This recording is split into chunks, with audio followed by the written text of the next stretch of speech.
बोलिए वृंदावन बिहारी लाल की जय हो जय हो।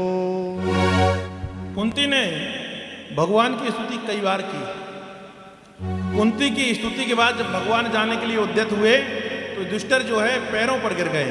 कहा महाराज कुछ समय रह गया है, सूर्य उत्तरायण होने वाले हैं, हम चाहते हैं कि आप हमारे साथ पर भीष्म के पास चलें और वहां चल के कृपा करें, वहां चल के कृपा करें। भगवान श्री कृष्ण जो है वह युधिष्ठिर आदि पांडवों के साथ पर जहां बाण सैया पर भीष्म लेटे हुए हैं वहां जाते हैं। जब वहां जाकर क्या देखते हैं कि पर्वतो नारदो धौम्या भगवान बदराणाया बृहतो भरद्वाजा शिष्यो रेणुका सुतो अतः। वहां पहले से ही नारद, रेणुका सुत मतलब परशुराम जी, वेदव्यास जी, सौम्य, पर्वत, ये बड़े बड़े महापुरुष सप्तऋषि, अंगिरा, देवगुरु बृहस्पति आदि भीष्म पितामह के पास खड़े हुए पहले से ही। और भीष्म जो है उन्हें उपदेश कर रहे हैं। भगवान श्री कृष्ण को आया हुआ देखकर लेटे हुए आंखों से सजल जल को गिराते हुए भीष्म पितामह ने प्रणाम किया। भगवान श्री कृष्ण मुस्कुराते हुए सम्मुख जाकर खड़े हो गए। पहले तो कृष्ण बाजू में जाकर खड़े हुए। भीष्म ने कहा प्रभु ऐसा नहीं चलेगा। कहा क्यों? कहा सम्मुख खड़े होइए। मैं समझता हूं कि मेरी बुद्धि, चित्त और मन जब मैं मृत्यु को प्राप्त हूं तो आपके चरणों पर लगा रहे। कहा अहो भाग्य मेरे कि जिस परमात्मा का एक बार नाम जो है अंतिम समय पर आ जाता है तो जीवात्मा जो है वह सारे प्रकार के बंधनों से मुक्त होकर परम गति को प्राप्त होता है। आज मेरी मृत्यु के समक्ष मैं जब मृत्यु को प्राप्त होऊंगा तो स्वयं आदि नारायण मेरे सामने खड़ा होगा। इससे भाग्यवान कौन होगा? कहा प्रभु लेकिन एक बात है। कहा क्या? कहा थोड़ा सा मन पर कसक रह गई। कहा क्यों? कहा मैं ये जानना चाहता हूं कि ये जो बाण सैया मुझे लगी हुई है, ये हजारों बाणों की जो सैया पर मैं इतने दिनों से लेटा हुआ हूं, ये मैंने कौन सा ऐसा पाप किया था जिसके कारण मुझे इन बाण सैयों पर लेटना पड़ा। अब आप कल्पना करिए भैया, आपको एक कांटा चुभो दिया जाए, जब तक आपका कांटा ना निकलेगा आपका पूरा ध्यान वहीं लगा रहता है कि नहीं? फिर हजारों बाणें लगी हैं, उससे रुधिर गिर रहा है, खून गिर रहा है, माछी आदि कीड़े वगैरह उसमें झूमते रहे होंगे। और ऐसा कष्ट भीष्म पितामह ने कई दिनों तक झेला है, सिर्फ इसलिए कि उत्तरायण शुरू हो जाए तब मैं अपने प्राणों को त्यागूंगा। तो कहा कि मैं 100 जन्मों तक देख पाता हूं। भीष्म कहते हैं कि मैं 100 जन्मों तक पीछे देखता हूं, मुझे ऐसा कुछ नहीं दिखाई देता कि मैंने ऐसा कोई पाप किया हो जिसके कारण मुझे जो है इतनी बड़ी सजा मिले कि मुझे कई दिनों तक बाण सैया पर लेटना पड़े और असहनीय दर्द को जो है वह झेलना पड़े। कृष्ण मुस्कुरा दिए और कृष्ण ने कहा कि थोड़ा और पीछे देख लेते, 100 जन्मों तक देखे थे, एक और जन्म और पीछे देख लेते तो पता चल जाता। तो कहा दिखाओ। तो कृष्ण ने कहा तो अवंतिकापुरी के राजा हो और तुम्हारा पुण्य इतना है, ध्यान रखिए यदि आपका पुण्य ज्यादा है, आपका ओरा ज्यादा मजबूत है, तो आपने यदि कोई गलती की है, कोई पाप किया है तो उसकी सजा इस जन्म में नहीं मिलेगी। लेकिन पाप पीछा नहीं छोड़ता महाराज। पाप आपने जो किए हैं वह लिखित हो गए, इसलिए पुण्य करो चाहे ना करो पाप से जरूर डरना चाहिए। आदमी सोचता है कि हमें किसी ने पाप करते देखा नहीं। अरे भैया वो 1000 आंखों से आपको देख रहा है, ये ध्यान देना चाहिए। आप इस लोक के निवासियों से, जीवों से तो बच जाएंगे कि इन्होंने नहीं देखा, पर परमात्मा की नजरों से कैसे बचेंगे? वो आपके पुण्यों का भी लेखा जोखा लिखता है और आपके पाप कर्मों का भी लेखा जोखा करता है।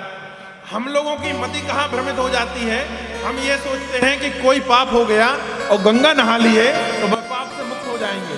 ऐसा कदापि नहीं होता। कर्म मीमांसा सबको भोगनी पड़ती है। आपने जो अच्छे कर्म किए हैं उसका फल भी आपको प्राप्त होगा, जो बुरे कर्म किए हैं उसका फल भी आपको प्राप्त होगा, भले कितने भी जन्म लग जाएं। भागवत की यह कथा यह सिखाती है कि बड़े प्रतापी, बड़े धर्मात्मा, पुण्यनिष्ठ, हजारों यज्ञ करने वाले भीष्म पितामह थे, इसलिए 100 जन्मों में वह पाप नहीं भोग पाए।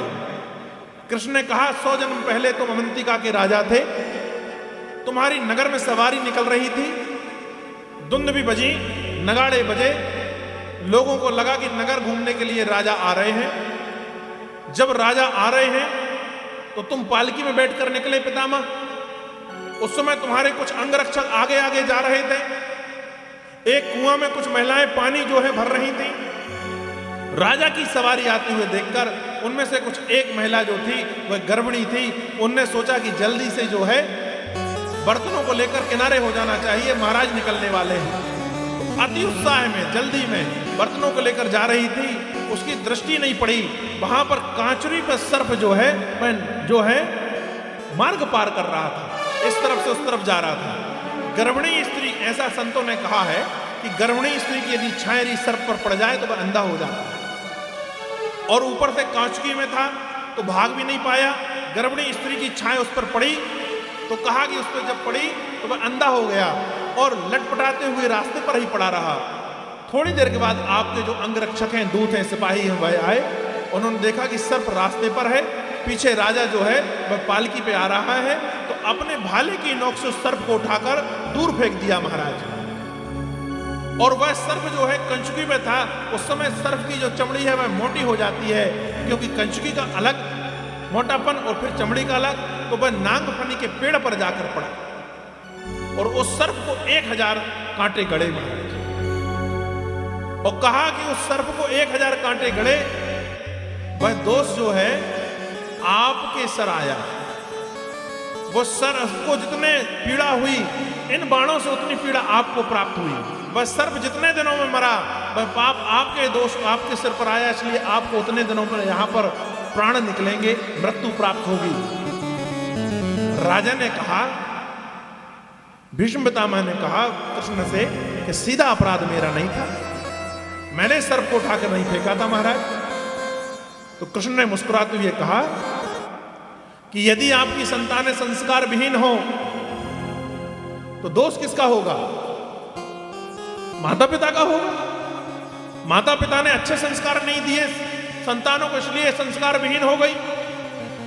कहा यदि लड़का बार बार पढ़ाई में अवतीर्ण हो जा रहा है, जो है फेल हो जा रहा है, पास नहीं हो पा रहा है, तो मास्टर की गलती है कि वो ठीक से नहीं पढ़ा पा रहा है, क्योंकि छात्र जो है उसका है।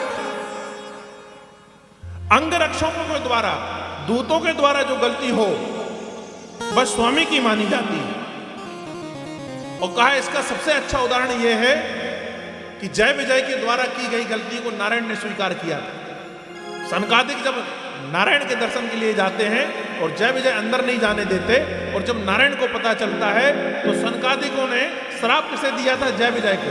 नारायण ने पैर पड़कर सनकादिक ऋषियों से कहा था कि प्रभु यदि सेवक गलती करे तो उसका दंड का भागी स्वामी भी होता है, और मेरा भी यह दंड है कि मैं सेवकों को यह ना सिखा पाया कि जनेऊधारी, चोटी वाले, सिखा वाले, लंगोटी लगाए हुए कोई व्यक्ति यदि अंदर प्रवेश करता है तो वह संत या ब्राह्मण होगा, उसे मत रोकना। यह मैं जय विजय को नहीं सिखा पाया, इसलिए अपराध मेरा भी है। तो कहा कि जय विजय को आपने जो श्राप दिया है वह 3 जन्म का दिया है कि 3 जन्म में जाकर राक्षस होंगे। तो 3 जन्मों में जब जय विजय राक्षस होंगे तो मैं अपने आप को स्वीकार करता हूं, और मैं भी आपके श्राप को स्वीकार करता हूं मन से ही, और मैं 4 जन्म लूंगा। तो नारायण ने 4 जन्म लिया। पहला जन्म 12, दूसरा नरसिंह, हिरण्याक्ष हिरण्यकश्यप होकर जय विजय आए, भगवान मारने के लिए 12 है और नरसिंह बनकर आए। दूसरा जन्म पर कुंभकर्ण और मेघनाथ बनकर जय विजय आए, भगवान राम बन के आए। भगवान के 3 जन्म हो गए। और चौथा जन्म जब नारायण ने वक्रदंत शिशुपाल के रूप में जय विजय ने लिया, तो नारायण ने चौथा जन्म जो है वह तीसरा जन्म हुआ जय विजय का वक्रदंत और शिशुपाल के रूप में। नारायण ने चौथा जन्म लिया कृष्ण के रूप में। तो यह स्वीकार किया भगवान ने कि यदि आपका जो दास है, आपका जो है वह कर्मचारी है, आपका सेवक गलती करे तो उसमें सेवक की गलती नहीं है, आपने उसे नीति नहीं सिखाई है, इसलिए स्वामी की गलती होती है। तो कहा पितामह वह अपराध जो है, वह पाप जो है, वह तुम्हारे सर पर आया। पितामह ने कहा, कन्हैया एक बात बताओ, तुम कहते हो 101 जन्म पहले की कथा है, 101 जन्म पहले मैंने यह अपराध किया था, आज तक उसका फल मुझे क्यों नहीं मिला? कहा, पितामह तुम्हारा पुण्य बल इतना बड़ा था, या तुम इतना पुण्य बल लेकर बैठे हुए थे कि वह पाप आपके आजू बाजू नहीं भटक पा रहा था। तो कहा, अब कैसे भटक लिया? पुण्यात्मा तो मैं भी हूं। तो कृष्ण ने मुस्कुरा दिया, कहा, पाप करने वाला जितना पापी होता है, पाप में साथ देने वाला भी उतना ही पापी होता है। इस बात को समझना चाहिए। तुम हलकार देते बोले उस दिन सभा में, तो जो है दुर्योधन की जो हिम्मत नहीं होती कि वह पंचाली का अपमान करे। पंचाली कहने लगे कि केशों को जब कौरवों ने पकड़ा, केशों में जब हाथ लगाने के लिए कौरवों ने हाथ लगाया, उस दिन कहने लगे वो स्त्री विहीन हो गए, उनका धर्म चला गया। और कहने लगे उसी सभा में तुम मौन होकर बैठे रहे। और एक जो है वो सदाचारी भक्त स्त्री का अपमान होते हुए तुमने देखा, जो महापाप की संज्ञा में आता है। और कहा, पंचाली का अपमान होते हुए देखकर तुम्हारे मुख से कुछ शब्द नहीं निकले, ये महापाप हो गया। तो कहा, तुम्हारा पुण्य क्षीण हो गया महाराज। एक कथा और आती है कि कभी भी पुरुष जन को स्त्रियों के बालों में हाथ नहीं लगाना चाहिए महाराज। जबकि एक दोष होता है पुरुषों में कि जब वह क्रोधित होंगे तो स्त्री के बाल ही पकड़ता है, और जब प्रेम में होगा तो गाल पकड़ेगा महाराज। समझ गए? बात सत्य है, लेकिन यह दोष है। जैसे घर के दोषों में आता है कि कभी कभी हम लोग क्या गलती करते हैं कि जब जल निकालते हैं ना, तो जल को उठाते समय उसमें उंगलियां डोब देते हैं, या कई बार हम लोग जो अंगूठा डोब देते हैं। उंगली या अंगूठा या नाखूनों से डोबा हुआ जल जो है वह अपवित्र हो जाता है। वह किसी ब्राह्मण को, साधु को या गुणीजनों को या हमसे बड़े लोगों को नहीं देना चाहिए, अपराध है। शिव को नहीं ढालना चाहिए, अपराध है।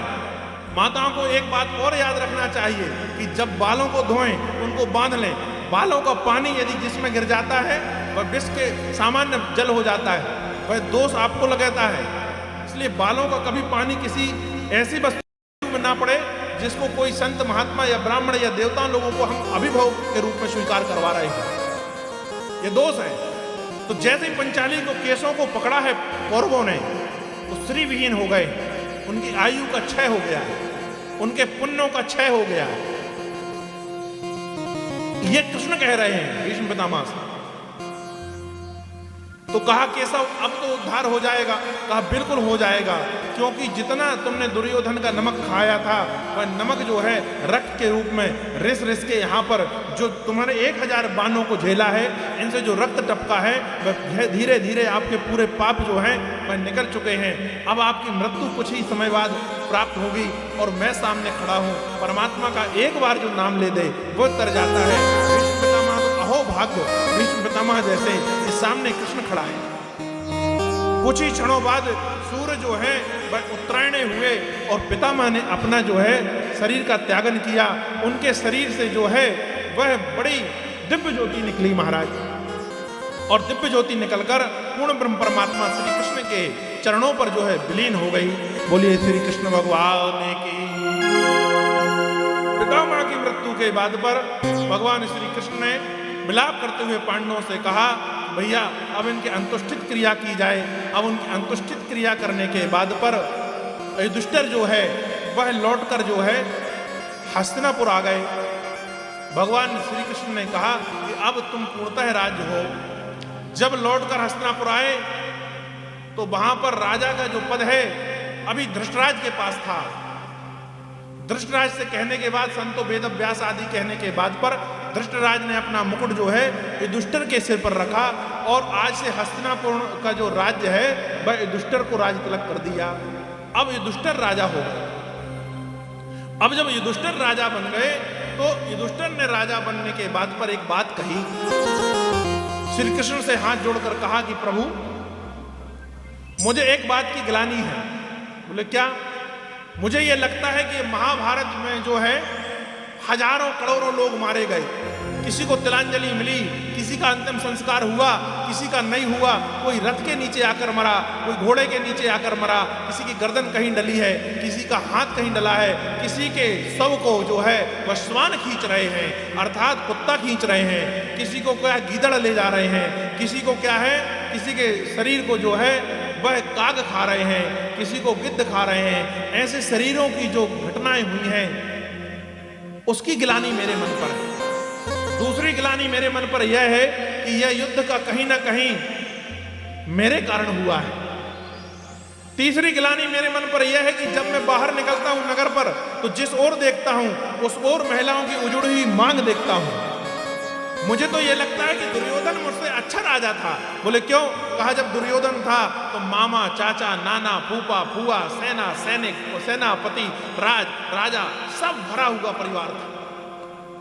इस युद्ध से मुझे क्या मिला? महाभारत के युद्ध से युधिष्ठिर कहता है मुझे क्या मिला? मैं जब घर पर आता हूं तो देखता हूं तो मेरे पुत्रों की, पुत्र वधुओं की उजड़ी हुई मांग दिखती है। जिस तरफ निकलता हूं उस तरफ विधवाओं का रोदन देखता हूं। मेरे ना मित्र बचे, ना मेरे रिश्तेदार बचे, ना नातेदार बचे, सब इस युद्ध में मर गए महाराज। इसकी मेरे मन पर गिलानी है, इसकी मेरे मन पर गिलानी है और मैं कुछ करना चाहता हूं। तो भगवान ने समझाया कि यज्ञ कर लो। भगवान ने कहा युधिष्ठिर से यज्ञ कर लो। कहा यज्ञ तो कर लो पर यज्ञ के लिए धन लगेगा और मेरा खजाना खाली है। महाभारत के युद्ध में जो था दुर्योधन ने सब खर्च कर दिया है। अब मैं नई कर व्यवस्था लेकर आऊंगा। जब मेरे पास कर में धन आएगा बहुत समय लगेगा महाराज। भगवान श्री कृष्ण ने कहा कि सुनो, जो राजा होता है ना, पड़े हुए धन में उसका अधिकार होता है। कहीं यदि धन पड़ा मिल जाए तो वो सरकार का कहलाता है। ध्यान रखो, क्यों कहलाता है? क्योंकि राजा का अधिकार होता है पड़े हुए धन में। वो किसी का भी हो, पड़ा हुआ धन हो तो सरकार का होगा, राजा का अधिकार है। कहा जमीन के कुछ फुट के नीचे 2.5 हाथ कहा है उस समय, 2.5 हाथ नीचे जो धन निकलता है वह भी राजा का होता है। भले भाई आपने खेत में निकले, आपके घर के अंदर भी यदि निकल जाए सोना तो पुलिस आकर जब्त कर लेगी। क्यों? कहा अधिकार राजा का होता है जमीन से निकले हुए धन का। तो कहा महाराज ये मुझे क्यों बतला रहे हो? कहा एक राजा मर्द हुए हैं उत्तराखंड में, हिमालय के किनारे सतयुग में। उन्होंने एक बहुत बड़ा यज्ञ किया था। कहा उस यज्ञ की विशेषता क्या थी? कहा वही बतला रहा हूं। कृष्ण कह रहे युधिष्ठिर से वो यज्ञ इतना बड़ा था कि उसमें करोड़ों लोग रोज शामिल होते थे। इतना बड़ा था कि नित्य नए करोड़ों लोग लगभग उसमें शामिल होते थे। बड़ा यज्ञ था। कहा दूसरी उसकी बड़ी विशेषता यह थी कि वहां पर पत्तल से लेकर दोना से लेकर जितने पात्र जो है वह लिए जाते थे दिन भर, वह शाम को फेंक दिए जाते थे। वह शाम को फेंक दिए जाते थे। और कहा वो पूरे पात्र हो, चाहे गिलास हो, चाहे दोना हो, चाहे पत्तल हो, चाहे बैठने की आसन हो, चाहे आपका पटा हो, जो भी वस्तु है वह सब सोने की थी। वह सब सोने की थी। तो प्रतिदिन 1 करोड़ लोग नए शामिल हो रहे हैं। और यज्ञ कहा कब तक चला? तो कहा 1.25 साल चला। अब यज्ञ कितना बड़ा रहा होगा कि 1.25 साल चला। प्रतिदिन 1 करोड़ लोग नए शामिल हो रहे हैं और जो वस्तु ली जा रही है वह सब सोने की ली जा रही है। और पत्तलों को कोई ले तो जाएगा नहीं, भोजन करने के बाद फेंक दी जाएंगी। तो धातु की पत्तल है, अर्थात थाली ही है मान लो बस सोने की, जो फेंकी जा रही है। और कहा 1.25 साल यज्ञ चला। राजा मरुत ने जो है इतना धन दिया ब्राह्मणों को, इतना धन दिया ब्राह्मणों को कि धन ले जाकर ब्राह्मण ले जा ना सके। उन्होंने भी बहुत सा धन छोड़ दिया। बचे हुए अभिभाग जो यज्ञ में बचा था वह भी वहीं सब छोड़ दिया गया है। और वह सब समय बीतने के साथ हिमालय की गुफाओं पर दब गया है। समय बीतने के साथ उत्तर में हिमालय की गुफाओं पर दब गया है। कहा युधिष्ठिर तुम अपनी कुछ सेना भेजो, पांडव आदियों को भेजो और वह धन निकलवा लो, क्योंकि उसमें जो जूठन आदि लगी रही होगी या जो सामग्री छपी रही होगी वह समय के हिसाब से नष्ट हो गई है। और जो सोना है वो ढींसा के रूप में वहां पर इकट्ठा हो गया। और सोना जो है वो अशुद्ध नहीं माना जाता। सोना हर समय शुद्ध होता है। तो वह कंचन जो है वह तुम प्राप्त करो और उस कंचन से तुम अपने यज्ञ संपन्न कर लो। कल्पना करिए एक राजा द्वारा फेंका हुआ सोने में एक चक्रवर्ती सम्राट युधिष्ठिर के 3 यज्ञ संपन्न हो गए। कल्पना करिए कितना सोना उस समय फेंका होगा, या कितने पात्र फेंके गए होंगे कि चक्रवर्ती सम्राट युधिष्ठिर का यज्ञ सामान्य यज्ञ होगा, चक्रवर्ती सम्राट यज्ञ कर रहा है। और जब चक्रवर्ती यज्ञ करते हैं तो उसमें जीव से लेकर जंतु से लेकर नगर के सारे लोग वहीं भोजन करेंगे, ये व्यवस्था होती है। जीव जंतुओं की व्यवस्था भी करी जाती है, पशुओं की व्यवस्था भी नगर के बाहर की जाती है कि पशु भूखा न रहे, वहां पर भूसा आदि उनके लिए एकत्रित कर दिया जाए। ये चक्रवर्तियों का यज्ञ हुआ करता था और ये यज्ञ युधिष्ठिर कर रहे हैं और वो काय में कर रहे हैं। जो धन जो है मरुत द्वारा फेंका गया था, उनका जो बचा हुआ धन था उससे युधिष्ठिर ने 3 यज्ञ किए। अब यज्ञ संपन्न होने के बाद पर कृष्ण ने जो है वह युधिष्ठिर से आज्ञा मांगी। अब कृष्ण जब जाने के लिए होते हैं तो कृष्ण जब जाने के लिए होते हैं ना, तो जैसे ही जाने के लिए होते हैं वैसे युधिष्ठिर पैर पकड़ लेते हैं कि प्रभु कुछ दिन और रुक जाओ, प्रभु कुछ दिन और रुक जाओ। तो ऐसा कहा जाता है कि 6 मास बीत गए कृष्ण को रोकते रोकते। अब कृष्ण ने युधिष्ठिर से कहा कि देखो युधिष्ठिर, ऐसा है जब से युद्ध की प्रारंभिक चर्चाएं प्रारंभ हुई थी, युद्ध होना तय नहीं हुआ था, उससे पहले मैं तुम्हारे पास आ गया था। मुझे द्वारिका छोड़े बहुत समय हो गया है, अब मुझे द्वारिका जो है वह जाना चाहिए, मैं द्वारिका जाना चाहता हूं। और कहा अब तुम मुझे नहीं रोकोगे। बड़े गहरे मन से युधिष्ठिर ने जो है, भगवान का जो भक्त होता है भगवान को किसी भी स्थिति में छोड़ना नहीं चाहता, क्योंकि भगवान ही उसके प्राण होते हैं। प्राण होते हैं कि नहीं होते भैया? और जिस प्रकार आपसे प्राण मांग लिए जाएं तो यह देह का कोई काम बचता नहीं। युधिष्ठिर ऐसे विह्वल हो गए, पर अब वजनदार मन से, भरे हुए मन से युधिष्ठिर ने कहा कि ठीक है प्रभु, आप जाना चाहते हो तो भोर में चले जाना। जब कोई जाए तो उस समय रुदन नहीं करना चाहिए, ये अशुभता होती है, आंसू नहीं निकालना चाहिए। 5 पांडवों को, कुंती को पता चला, सुभद्रा आदि को पता चला कि भगवान जो है वह हस्तिनापुर से द्वारिका जा रहे हैं, सब एकत्रित हो जाती हैं, पर अशुभ ना हो जाए इसलिए अपने नैनों के बाहर आंसुओं को नहीं आने दिया। भगवान ने सबसे विदा ली और भगवान विदा लेकर सुंदर रथ में बैठे।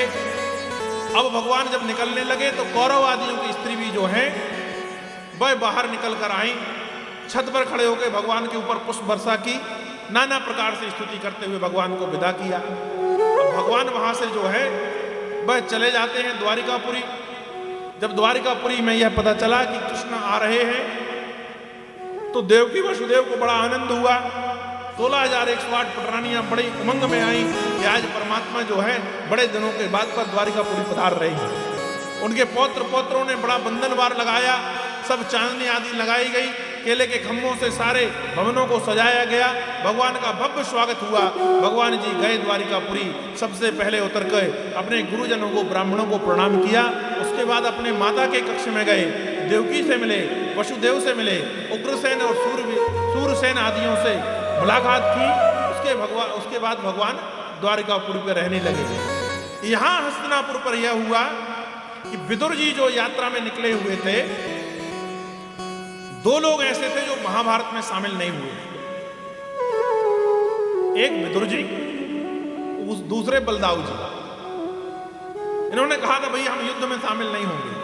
बलदाऊ जी ने यह कहा कि कृष्ण पांडव मेरे प्रिय हैं, दुर्योधन को मैंने गुरु दीक्षा दी है, गदा चलाना मैंने सिखाया था, इसलिए मैं ना उसके तरफ से लड़ पाऊंगा ना मैं पांडवों तरफ से लड़ पाऊंगा। मेरे बुआ के लड़के वो भी हैं ये भी हैं, इसलिए मैं दोनों की तरफ से नहीं लड़ पाऊंगा।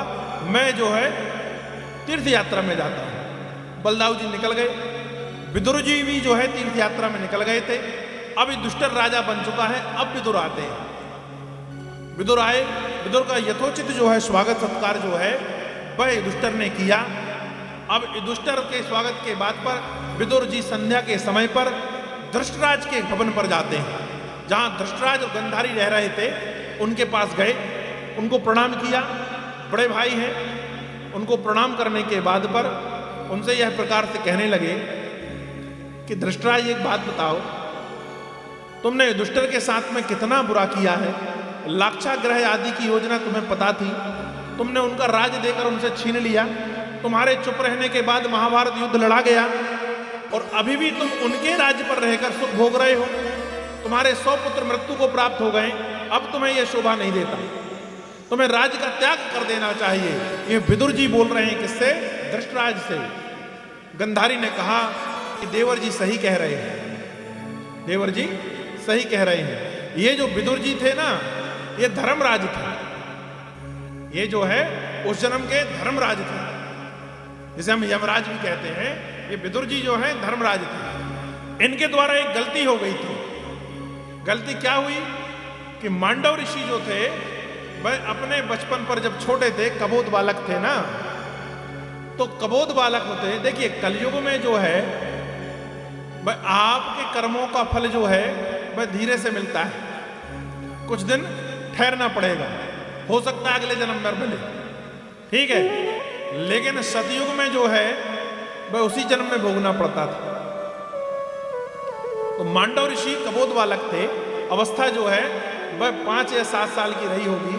ध्यान रखिए, शास्त्र कहता है 12 साल तक का बालक जो अपराध कर दे उसे अपराध की श्रेणी में नहीं लेना चाहिए। 12 साल तक के बालक को अपराध की श्रेणी में नहीं लेना चाहिए। तो मांडव ऋषि जो थे वह क्या करें, जो टिड्डा होता है, जो उड़ता है पतंगा, उसको पकड़कर कुसा को लेकर उसमें धागा बांधकर उसको भेदन करके उसके पीछे जो है गुदा मार्ग पर लगा देते थे, और वो जब उड़े तो उसे जो है धागा पकड़कर खींचे। जब उसे धागा पकड़ के खींचे, ये अपराध जो है धर्मराज ने इसकी सजा दी। युवावस्था में जब मांडव ऋषि प्राप्त हुए तो अवंतिका के किनारे कहीं तपस्या कर रहे थे, और कोई राजा का, कोई राज्य में राजा का कुछ धन लेकर कोई चोर वहां से भागा और घोड़े को मांडव ऋषि के आश्रम के पास बांध गया। पीछे सैनिक आ रहे थे, उनने देखा कि घोड़ा यहां बंधा है, हो सकता है यह साधु के वेश पर छुपकर यही चोर बैठ गया हो। यह मन पर सोचकर मांडव ऋषि को ले आए, राजा के पास गए। राजा ने ना मांडव ऋषि को देखा ना मांडव ऋषि के पास गए, और अपराधी को बिना देखे हुए सजा दीजिए कि इसे सूली पर चढ़ा दिया जाए।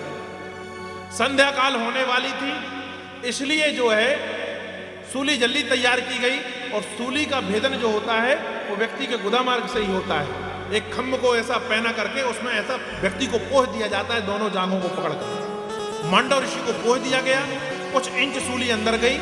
जब सूली अंदर भेदन ना कर पाई तो जो दूत थे, अंगरक्षक थे, वो हाथ जोड़कर प्रणाम करने लगे कि साधु हमसे गलती हो गई, हम आपको नकली साधु समझकर ले आए, लेकिन आप तो सत्य में साधु हैं, आपका शरीर का भेदन सूली नहीं कर पा रही, ये हमसे अपराध हो गया है, इसकी हमें सजा मत दीजिए। तो मुस्कुराते हुए मांडव ऋषि ने कहा कि इसकी सजा तुम्हें नहीं मिलेगी, मुझे जो सूली की सजा मिली है मैं इसका कारण यमराज से पूछूंगा कि मैंने ऐसा कौन सा अपराध किया था कि जिसे मुझे सूली में चढ़ाने की सजा तुमने लिख दी। और सूली से योग अग्नि के द्वारा ऊपर आए, आकर खड़े हुए और सीधे यमपुरी पहुंचे मांडव ऋषि। और वहां पर पहुंचने के बाद पर जो है वह धर्मराज के सामने खड़े हो गए। धर्मराज ने प्रणाम किया, कहा महाराज आप कैसे? कहा वो सब छोड़ो, ये बताओ कि मुझे जो सूली की सजा प्राप्त हुई है वह किस अपराध के कारण हुई है। प्रणाम करते हुए धर्मराज ने कहा महाराज, जब आप बचपन में थे ना, आप लोग टिड्डा को पकड़कर उसे कुसा लगा दिया करते थे पीछे से, और उसमें धागा बांध दिया करते थे, और वो कुसा जो उनको अपराध करते थे कुसा लगाकर, उसके कारण आपको सूली की सजा मिली है। अब तो ऋषि क्रोधित हो गए, उनने कहा कि तुम हो तो धर्मराज, पर बात मूर्खता जैसी करते हो। शास्त्रों में वर्णित है कि कबोध अवस्था में किया गया अपराध की श्रेणी में नहीं आता, और तुमने मुझे बिना अपराध की सजा दी है। मैं तुम्हें श्राप देता हूं कि 100 वर्षों के लिए तुम्हें दासी पुत्र होकर पृथ्वी पर जन्म लेना पड़ेगा, और जितना तुम नीति शास्त्र धर्म शास्त्र मुझे बतलाते हो ना, वो तुम बोलते रहोगे, तुम्हारी वाणी को कोई नहीं सुनेगा। और आप महाभारत काल में देखो, सारे नीति शास्त्र विदुर जानते हैं। ये विदुर का जो जन्म है दासी पुत्र के रूप में, ये स्वयं साक्षात धर्मराज है, और सारी नीतियां जानते हैं और नीतियां बतलाते रहते हैं। लेकिन ना युधिष्ठिर मानता है, ना धृतराज मानता है, ना द्रोणाचार्य मानते हैं, ना कृपाचार्य मानते हैं, और ना ही उनका शकुनी मामा मानता है, और ना दुर्योधन मानता है। धृतराज के पूरे पक्ष के जितने लोग थे वह विदुर की नीतियां नहीं मानते, जबकि धर्मराज नीतिवान व्यक्ति है। वही विदुर जो है आज समझाता है कि आप यहां से चलो। धृतराज से कहता है अब आपने राज दे दिया पांडवों को, पुत्रों को, उन्हें राज करने दो, अब तुम यहां से चलो। तो संध्या काल पर यह बात उन्होंने समझाई। भोर होने से पहले धृतराज को लेकर, गंधारी को लेकर वहां से विदुर जो है जी निकल गए। सुबह रोज एक नियम था कि युधिष्ठिर नित्य पूजन से फ्री होने के बाद, फुर्सत होने के बाद अपने ज्येष्ठ जो है पिता के दर्शन करने के लिए जाया करते थे। आज गए हैं उनके कक्ष पर। जब उनके कक्ष में गए और वहां पर जाकर देखा तो वहां पर जाकर क्या देखते हैं कि आज धृतराज नहीं है, ना गंधारी माता है। तो उनकी सेवा जो संजय करा करते थे, उस संजय को बुलाया। संजय रो रहा है। संजय से कहा ये बताओ, अति व्याकुल अपने पुत्रों के मर जाने के कारण जो सदा व्याकुल रहते थे, रुदन करते रहते थे, ऐसे और वृद्धावस्था को प्राप्त हुए हमारे बड़े पिताजी कहाँ गए? कहा उन्हें विदुर जी ले गए। और वह यह कह के गए हैं कि हमें ढूंढने की चेष्टा युधिष्ठिर ना करें, हम अब जो है वह परित्याग करते हैं। और जंगलों पर जाकर भगवान का स्मरण करते हुए विदुर जी ने, धृतराज ने, गंधारी ने अपने शरीर का जो है वह परित्याग किया। अब युधिष्ठिर के यहाँ कुछ दिन का समय बीता और पौत्र प्राप्त हुआ, यानी परीक्षित का जन्म होता है। महाराज, परीक्षित का जब जन्म होता है तो पूरे नगर पर जो है वह दुंदुभी आदि बजाई गई, नगर को जो है सजाया गया। परीक्षित का जन्म होते ही युधिष्ठिर ने परीक्षित के मुख पर जो है सोने की सलाई से लेकर शहद से ओम बनाया। नामकरण संस्कार कराने के लिए आचार्य ब्राह्मणों को बुलाया। आचार्य ब्राह्मणों ने आकर मंत्र ध्वनि की और मंत्र ध्वनि करके परीक्षित का नाम परीक्षित रखा। और ब्राह्मणों ने कहा कि इसकी गर्भ पर जो है रक्षा स्वयं नारायण ने की थी, इसलिए इसका नाम विष्णु रात होगा। अनेक प्रकार से परीक्षित को जो है वह आशीर्वाद प्रदान किए। अब आशीर्वाद प्रदान किया गया। अब परीक्षित जो है वह सैन धीरे धीरे बड़े होने लगे। कुछ समय बीता, युधिष्ठिर ने सुंदर राज्य किया। अपने पांचों भाइयों के साथ पर धर्मनिष्ठता के साथ पर राज्य किया। एक दिन जो है वह युधिष्ठिर ने अपने भाई अर्जुन से कहा कि बहुत समय व्यतीत हो गया है, श्री कृष्ण हमसे मिलने नहीं आए और ना श्री कृष्ण की कोई खबर हमारे तक आई है। अर्जुन, तुम द्वारिकापुरी जाकर हमारे प्रभु कृष्ण का जो है योगक्षेम पूछ कर आओ कि कृष्ण कैसे हैं। कहा कृष्ण जो है वह कैसे हैं। अर्जुन द्वारिकापुरी जाते हैं और द्वारिकापुरी पहुंचकर अर्जुन ने जो है देखा कि भगवान श्री कृष्ण जो है वह द्वारिकापुरी को परित्याग कर गए। दुर्वासा के श्राप के कारण यादव जो है वह मति भ्रष्ट हो गए और मदपान के अंतर्गत आने के बाद एक दूसरे को मारने लगे। भगवान बलदाऊ जी भी वहां पर श्रीहीन हो गए। क्यों श्रीहीन हो गए? कहा गंधारी का श्राप। जब महाभारत का अंतवगतवा लास्ट समय चल रहा था और दुर्योधन मारा गया, दुर्योधन जब मारा गया, शाम के समय सब अपने अपने तंबुओं को खोलकर नगर की ओर विदा कर रहे थे। उस समय भगवान श्री कृष्ण जो है कुंती बुआ के पास पहुंचते हैं। वहीं गंधारी बैठी हुई थी, उनने प्रणाम किया कुंती को, गंधारी को प्रणाम किया। गंधारी उस समय पर अपने पुत्र के मरने पर शोक मग्न थी और शोक मग्न व्यक्ति, शोक से व्याकुल व्यक्ति कुछ भी कर सकता है। गंधारी उस समय पर भूल गई कि कृष्ण साक्षात परमात्मा है और गंधारी ने कृष्ण को श्राप दे दिया। कहा कृष्ण, जिस प्रकार तुमने मेरे 100 पुत्रों के साथ पर मेरी सारी सेना को नष्ट करवा दिया, पूरे कौरव वंश को तुमने जो है वह नष्ट करवा दिया, मैं शिव भक्ति से परिपूर्ण होकर तुमको श्राप देती हूं कि जब लास्ट समय आएगा, अंतिम समय आएगा, तो तनिक देर के लिए तुम भी श्री विहीन हो जाओगे, यानी तुम्हारी वाणी का आकर्षण खो जाएगा। सर्वे आकर्षणा इति कृष्णा, जो सबको आकर्षित कर ले वही कृष्ण है। लेकिन श्राप का जब प्रभाव पड़ा तो कृष्ण ने आकर्षण खो दिया। कृष्ण की बातों को कृष्ण के वंशज नहीं मान रहे और कहा उस समय तुम भर नहीं, तुम्हारे जितना यादव वंश है वो नष्ट होने की कगार पर आएगा, यह मेरा श्राप है।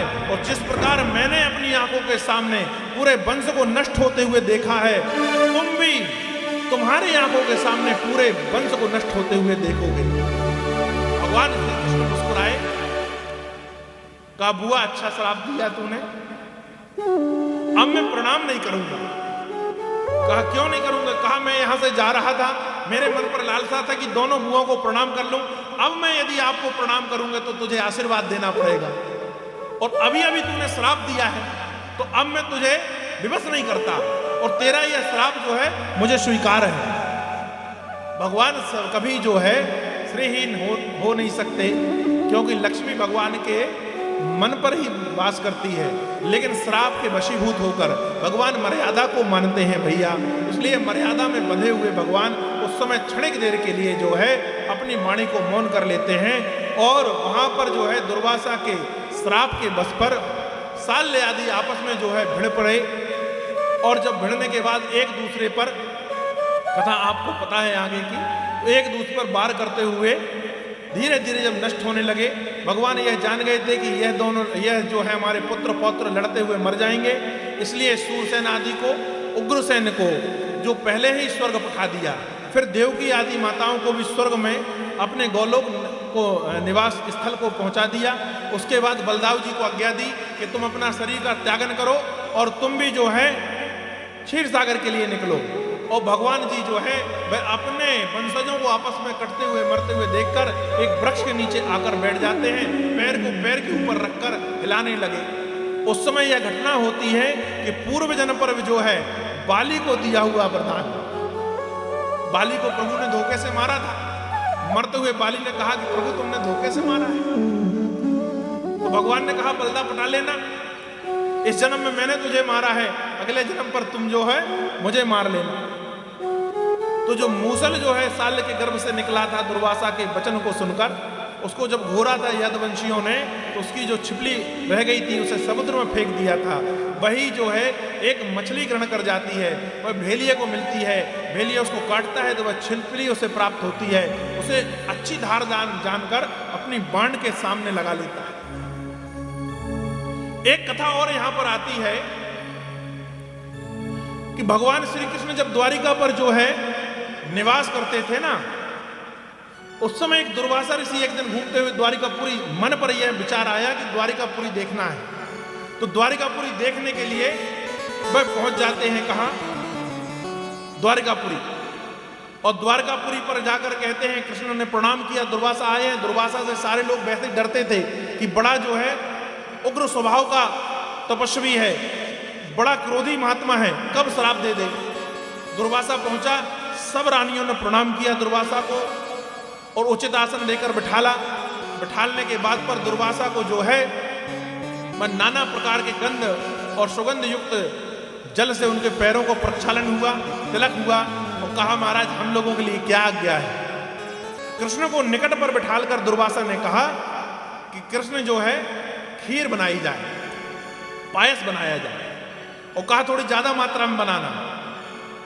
तो रुक्मणी ने कृष्ण से कहा कि मैंने तो दुर्वासा के बारे में यह सुना है कि यह जो है दूबा के रस के अलावा कुछ ग्रहण नहीं करता, तो खीर क्यों बनवा रहे हैं?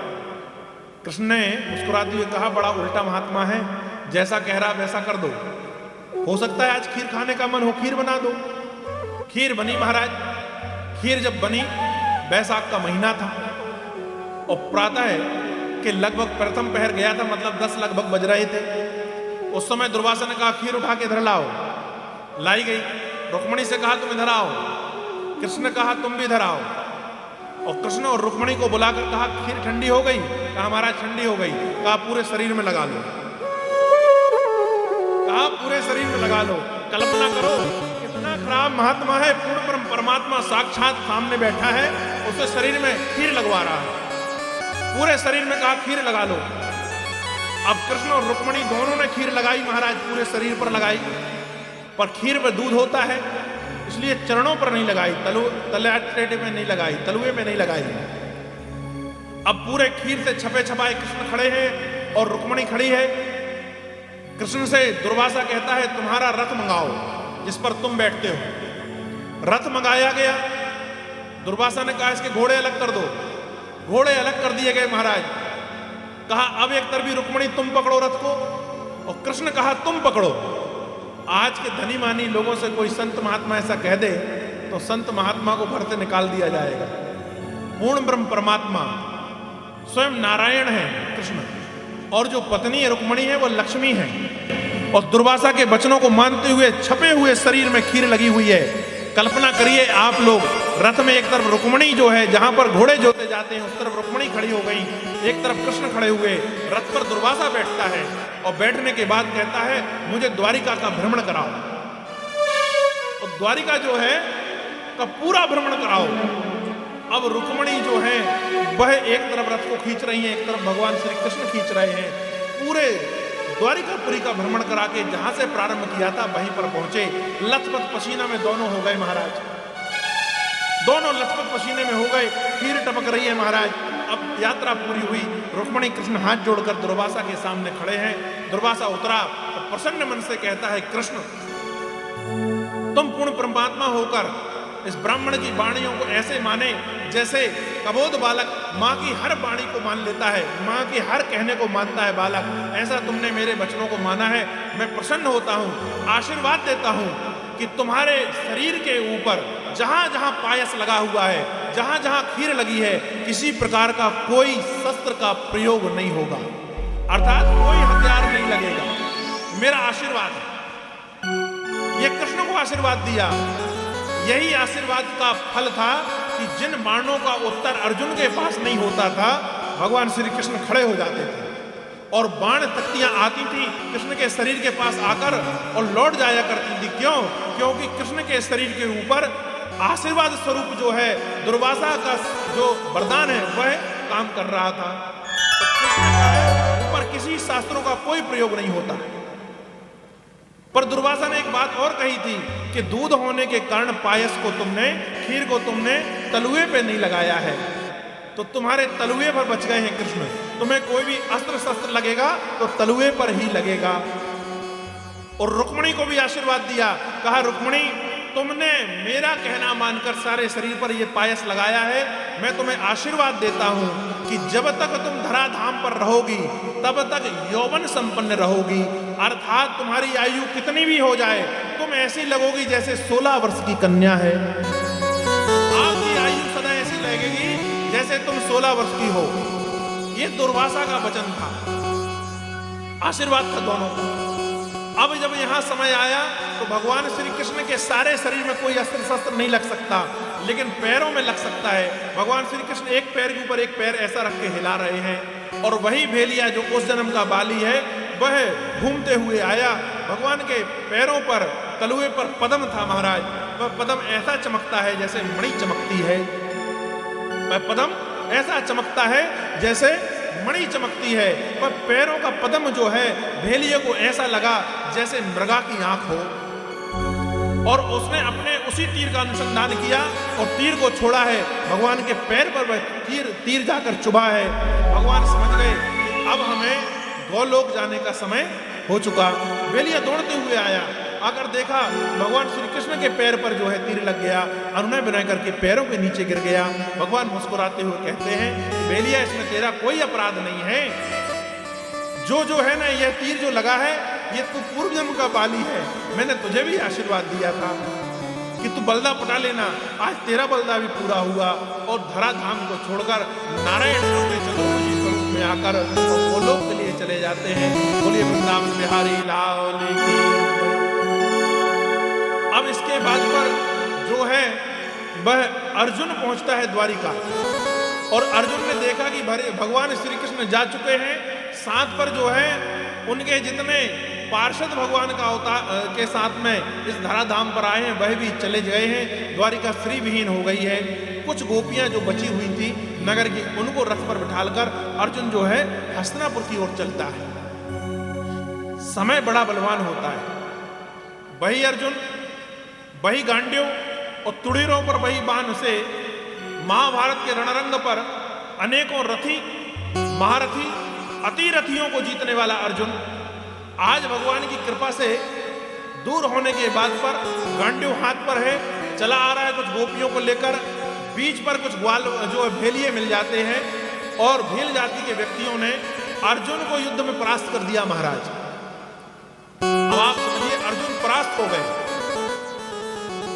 अर्जुन जो अपनी बाणों से धरती से लेकर स्वर्ग तक रास्ता बना देता है, जो अपनी बाणों से बने हुए पुल पर जो है सबसे बली हनुमंत लाल जी को निमंत्रण करता है कि इस पर खड़े हो जाइए, जिसने अपने बाणों से मृत्यु को जीतने वाले विष्णु पितामह का जो है शरीर विदीर्ण कर दिया, वो आज श्रीहीन होने के बाद पर भेलियों से परास्त हो जाता है। उन ग्वाल जो भेलिए थे उन्होंने उन जो है गोपिकाओं का जो है हरण कर लिया। अब अर्जुन जो है अपने रथ पर गिरे हुए घायल अवस्था पर जो है हस्तिनापुर की ओर पहुंचते हैं। जब हस्तिनापुर पे पहुंचे तो युधिष्ठिर की नजर जो है वह अर्जुन पर गई। अर्जुन को आया हुआ देखकर युधिष्ठिर बड़े बेहवल हो गए और दौड़कर अर्जुन को गले लगा लिया और गले लगाकर ये कहा कि अर्जुन यह बताओ, तुमने किसी अग्निहोत्र ब्राह्मण का वध कर दिया है क्या? कि कहीं पर जाकर तुम्हारे हाथ किसी गऊ को वध हो गया, किसी यज्ञ में जो है यज्ञ का विध्वंस कर दिया है, या किन्हीं कन्याओं को धोखे से मार दिया है? तुमसे ऐसा कौन सा अपराध हुआ है जिसके कारण तुम्हारे जो है भाव भंगिमा जो है अलग हो गई है, तुम्हारे शरीर पर जो चमक थी वह चली गई है, तुम्हारा मुख जो है मंडल उतर गया है, तुम जो है निर्बल समीप दिखाई दे रहे हो। अर्जुन कुछ ना बोलते हुए रोते हुए जो है युधिष्ठिर के चरणों पर गिर जाते हैं महाराज। और अर्जुन बड़ी प्रार्थना करके, बड़ा बल करके उठकर कहने लगे कि मुझे और तुम्हें जिनने सहारा दिया, जिनके कारण हमने महाभारत युद्ध जीता, जिनके बल से हम बली हो रहे थे, ऐसे नारायण जो हैं भगवान श्री कृष्ण जो है हम और आपका परित्याग करके गोलोक को चले गए हैं। युधिष्ठिर ने जैसे यह सुना तो स्तंभित होकर जो है वह जमीन पर बैठ जाते हैं और थोड़े से मूर्छित हुए। मूर्छा खोलने के बाद अर्जुन से कहा कि अर्जुन, भगवान के जाने के बाद यह समय जो है यह बतला रहा है कि कलयुग का प्रवेश हो चुका है, हमारा भी शरीर त्यागने का समय आ गया है। यह सोचकर भगवान की ही आज्ञा समझकर युधिष्ठिर ने तुरंत अपने पौत्रों को बुलाया, अर्थात परीक्षित को बुलाया और परीक्षित का राज तिलक किया और अपने मुकुट को उसके सिर पर रखकर पूर्णतः हस्तिनापुर का राज उसको देकर पांचों पांडव जो हैं वह वनगमन के लिए तैयार हो जाते हैं। जब वनगमन के लिए निकले तो पंचाली ने कहा, द्रौपदी ने कहा मैं भी साथ में चलूंगी। तो कहा तुम भी साथ में चलोगे? कहा हाँ मैं भी साथ में चलूंगी महाराज। तो द्रौपदी भी साथ पर निकल गई। अब द्रौपदी को लेकर वह सब चले। मन पर जो है युधिष्ठिर भगवान का ध्यान करते हुए गायन कर रहे हैं कि मुझे भी दास बना कर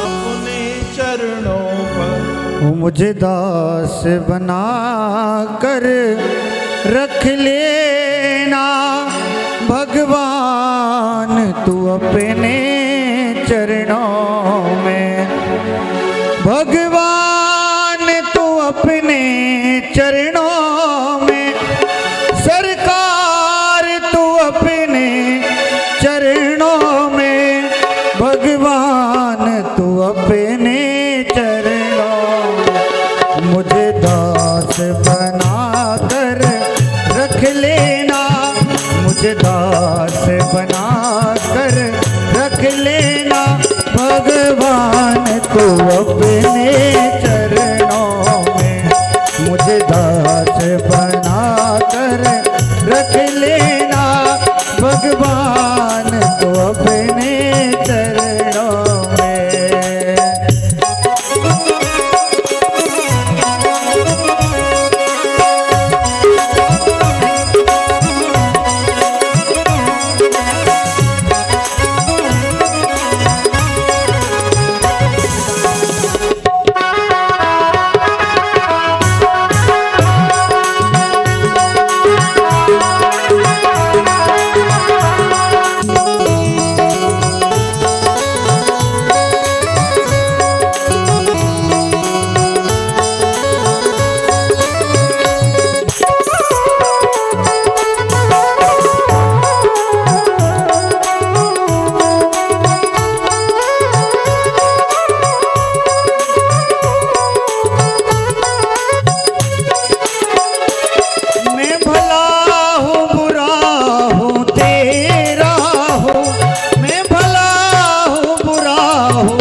जाकर जान के रख लेना भगवान तू अपने चरणों में मुझे दास बना कर रख लेना भगवान तू अपने चरणों में।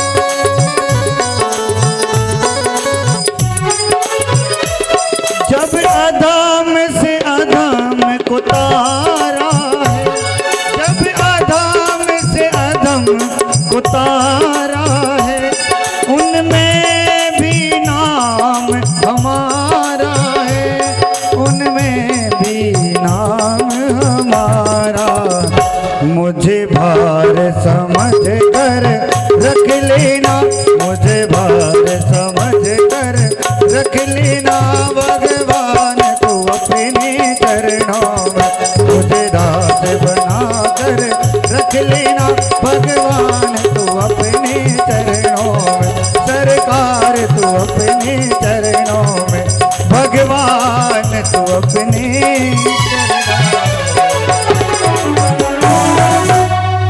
बोली वृंदावन बिहारी लाल की जय हो। पांडवों ने हिमाचल की ओर चले गए। महाभारत के अंतर्गत कथा आती है कि जब आगे जो है भाई युधिष्ठिर चल रहे हैं उसके पीछे जो है भीम चल रहे हैं, फिर अर्जुन नकुल और सहदेव चल रहे हैं, उसके पीछे पंचाली। सबसे पहले जो फिसलन हुई, सबसे पहले जो फिसला वह पंचाली फिसली। पंचाली का देह का त्यागन हुआ। ध्यान रखिए भैया, कर्म की गति सबको भोगनी पड़ती है। कोई ये न समझे कि मैं इतना सूरवीर हूं तो मेरा बुढ़ापा नहीं आएगा, मैं इतना धनवान हूं तो मेरा बुढ़ापा नहीं आएगा, या मैंने इतना पुण्य किया है तो मुझे जो है भुगतमान नहीं भोगने पड़ेंगे। आपने जैसा कर्म किया है वैसा फल तो आपको भोगना पड़ेगा। पंचाली जो है पतिव्रताओं में सबसे श्रेष्ठ है। इसके बाद पंचाली फिसली और देह त्यागन के समय आया। भीम ने कहा कि पंचाली फिसल रही है, युधिष्ठिर पलट के नहीं देखे, बाकी चारों भाइयों ने देखा। कहा जाने दो, इनका समय आ गया है। कहा महाराज इस प्रकार से नष्ट होने का कारण? कहा पंचाली को अपनी भक्ति पर और अपने सौंदर्य पर अहम था कि मैं पंच कन्याओं में से एक हूं, मैं यज्ञ मीमांसा से उत्पन्न हुई हूं तो मैं बड़ी सुंदर हूं। ये पंचाली को अहम था। पंचाली को उसी के कर्म की गति मिल रही है, पंचाली को जाने दो। नकुल फिसले, सहदेव फिसले। कहा महाराज मेरा अपराध क्या था? कहा तुम्हें तेग चलाने में बड़ा जो है अपने आप में अहम था। फिर सहदेव के बाद पर नकुल फिसले। कहा तुम नीति शास्त्र में निपुण थे, इसी का अहम लेकर जीते रहे। अब अर्जुन फिसले। महाराज हिमालय चढ़ रहे हैं, ये फिसलते हुए अपने शरीर का त्यागन कर रहे हैं। अर्जुन जब फिसलने लगे तो कहा महाराज मेरा अपराध है, या मैं कहा तुम्हें तो बताने की जरूरत ही नहीं, तुम अपने आप को सर्वश्रेष्ठ धनुर्धर समझते हो कि तुम्हारे जैसा कोई धनुर्धारी हुआ ही नहीं। और उसी बल पर तुमने कह दिया था कि संजय सूत पुत्र कर्ण के सामने जाकर कहना उस मूर्ख दुर्योधन से कि यदि युद्ध हुआ तो मेरे बाणों से जो है अग्नि की वर्षा हो। तो कहा तुम्हें अपने जो है धनुर्विद्या पर बड़ा अभिमान था। अंतवागत्वा भीम जब फिसलने लगे तो कहा मेरा अपराध महाराज। कहा तुम्हें अपने बल पर बड़ा अहम था कि मेरे जैसा गधा जो है तो कोई नहीं भांज सकता। और कहा तुम्हें इतना बल पर अभिमान था कि जहां हम लोग चार भाई शांत बैठे रहे, तुम सभा में खड़े होकर तुमने अपने मन से प्रतिज्ञा कर ली कि मैं दुर्योधन तेरी जो है जंघा को अपने जो है गदा से विदीर्ण कर दूंगा, अलग कर दूंगा। कहा दुशासन के लिए सीना को फाड़कर रक्त को निकालने की और केस पंचाली के धोने की तुमने ही प्रतिज्ञा की थी। तुम अपने बल पर जो है मतवारे हाथी के समान रहा करते थे, इसलिए तुम्हें यह गति प्राप्त हो रही है। उस समय कहा जाता है कि धर्म रूपी जो है धर्म साक्षात जो है युधिष्ठिर के साथ पर कुत्ता का श्वान का रूप धारण करके साथ में चल रहा था। अब हिमालय के ऊपर पहुंचे, इंद्र साक्षात जो है वह उतरा है विमान लेकर, और विमान लेकर उतरकर जो है प्रार्थना की युधिष्ठिर से कि इस विमान पर बैठिए। तो जब बैठने लगे तो श्वान को आगे किया, तो कहा महाराज श्वान जो है वह स्वर्ग नहीं जा सकता। तो युधिष्ठिर ने जो है प्रश्न किया इंद्र से, कहा इंद्र एक बात बतलाओ, ये श्वान मेरे साथ यहाँ पर आया है, इससे जैसे सेवा भक्ति किसी ने नहीं की है, ये जो है स्वामी का सेवक है, इसको यदि तुम बिठा लोगे तो मैं आपके विमान पर बैठूंगा, नहीं तो मैं आपके विमान पर नहीं बैठूंगा। यह बात सुनकर इंद्र मुस्कुराने लगे और श्वान जो है धर्म के रूप में प्रकट हो जाता है और कहता है धन्य है युधिष्ठिर, स्वर्ग के लिए विमान आते समय पर भी आप जो है नीति का पालन कर रहे हैं, धर्म के हिसाब से चल रहे हैं कि यह मेरा सेवक है, मेरे साथ आया है। स्वामी का पहला भाग होता है वह सेवक को संतुष्ट करे, उसके बाद खुद पाए। तुमने इस समय मेरा ख्याल रखा है, तुम अहोभाग्य, तुम धर्ममूर्ति ही हो, आइए आपका स्वर्ग में स्वागत है। कथा आगे यह आती है कि जब पहुंचे तो इंद्र ने प्रणाम करके यथोचित सत्कार करके स्वर्ग पर यह कहा है युधिष्ठिर को कि महाराज तुमने इतना पुण्य किया है, तुम अपराध हो, तुमसे कोई अपराध नहीं हुआ, तुम्हें तो एक अलग से स्वर्ग बनाकर दे दिया जाए तो भी कम होगा। परंतु जैसे ही परंतु कहा तो समझदार है युधिष्ठिर, समझ गए कि कहा क्या परंतु, कहा महाराज तुमने पूरे जीवन पर एक बार मिथ्या भाषण किया है। देखो भैया, धर्म का पालन, यदि धर्म के विपरीत जाने के लिए स्वयं परमात्मा ही बोल देना तो धर्म को नहीं छोड़ना चाहिए। भगवान श्री कृष्ण के कहने पर द्रोणाचार्य का वध हो जाए तो युधिष्ठिर ने बोला था, और पूरी बात नहीं बोल पाए थे, भगवान श्री कृष्ण ने शंख बजा दिया था, है ना। लेकिन उस अपराध के कारण पूरे जीवन पर एक कलंक लग गया, और कलंक ये लग गया कि सिर्फ एक झूठ बोला है युधिष्ठिर ने। और आज इंद्र जो है हाथ जोड़कर खड़े होकर कहते हैं कि तुमने सारे जीवन पर सत्यव्रत का नियम का पालन किया है, मात्र एक झूठ बोला है, और उसकी सजा जो है, कहा बताओ क्या सजा है। कहा महाराज आपको अंगूठा नरक में डूबना पड़ेगा, आपको अंगूठा डूबना पड़ेगा नरक में। तो युधिष्ठिर को नरक में अंगूठा डूबना पड़ा। कथा आगे कहती है कि जब वह अंगूठा नरक में गया तो नरक में एक दिव्यता छा गई, ऐसा लगा नरक नहीं, नरक में स्वर्ग हो गया हो। और उस अंगूठे को पकड़कर दुर्योधन ऊपर आ गया, उस अंगूठे को पकड़कर दुर्योधन ऊपर आ गया। दुर्योधन ने देखा अब यहाँ पर भाई प्रेम युधिष्ठिर का जागृत हो गया, हाथ दिया, कहा भाई ऊपर आ जा। दुर्योधन ने कहा वाह, शत्रु का अंगूठा पकड़ के ऊपर आऊंगा, इससे अच्छा तो मैं नरक में ही डूबा रहूंगा, और पुनः नरक में चला गया। महाराज यहाँ पर यह स्वर्ग की घटना हुई। पृथ्वी पर जो है परीक्षित जो है राज्य करने लगे। राज्य करते हुए परीक्षित एक दिन निकलते हैं, दिग्विजय से अनेकों राजाओं को जीता। जहाँ जहाँ जाते हैं राजा जो है मुकुट उनके चरणों पर रख देते हैं, नाना प्रकार की बातें बतलाते हैं। उनके जो दादा अर्जुन की कथा कहीं कोई बतलाता है, कोई युधिष्ठिर की कथा बतलाता है, और कोई जो है उनको जो है उनकी कुंती जो थी दादी उनकी कथा बतलाता है। यश गायन सुना भगवान श्री कृष्ण ने किस प्रकार पांडवों पर कृपा की, अनेकों बार भगवान श्री कृष्ण ने किस प्रकार से पांडवों की रक्षा की। ये सब वृतांत जो है परीक्षित को सुनने को मिलता है। परीक्षित आ गए, एक दिन की बात है। परीक्षित ने क्या देखा कि परीक्षित नगर में भ्रमण कर रहे हैं। उस समय उन्होंने देखा कि एक वृषभ जो है वह गाय के साथ खड़ा होकर वार्तालाप कर रहा है। वृषभ जो है वह गाय की ओर देख रहा है, गाय रुदन कर रही है, और एक भील कुलीन अवस्था का व्यक्ति जो राजा जैसा श्रृंगार किया है, मतलब मुकुट लगाया हुआ है, बाजूबंद पहने हैं, तलवार को खींचा है, राजा जैसा श्रृंगार करते हुए उस बैल को पीट रहा है और गाय को लात से मार रहा है। और वृषभ जो है गाय के साथ पर जो है रुदन करते हुए बात कर रहे हैं। वृषभ कह रहा है तुम नारायण ही हो गाय से, तुम भगवान श्री कृष्ण के जाने के बाद विह्वल उठी हो, तुम जो रुदन कर रही हो उसका मतलब यह है कि अब तुम पर जो है कुलीन अवस्था के राजा राज करेंगे। ऐसे लोग आपके ऊपर राज्य करेंगे जो मति भ्रष्ट हो जाएंगे, पद भ्रष्ट हो जाएंगे। अब जो गाय है वह वृषभ से कह रही है, अरे भैया ये चंगू मंगून के संभालो यार, इनके माता पिता ध्यान दें जरा।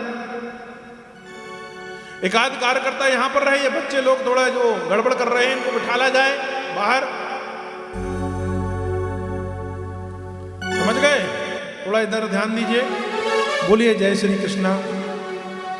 नहीं तो वे हमें अलग करके वे ही पोथी वाचन लगे, समझ गए?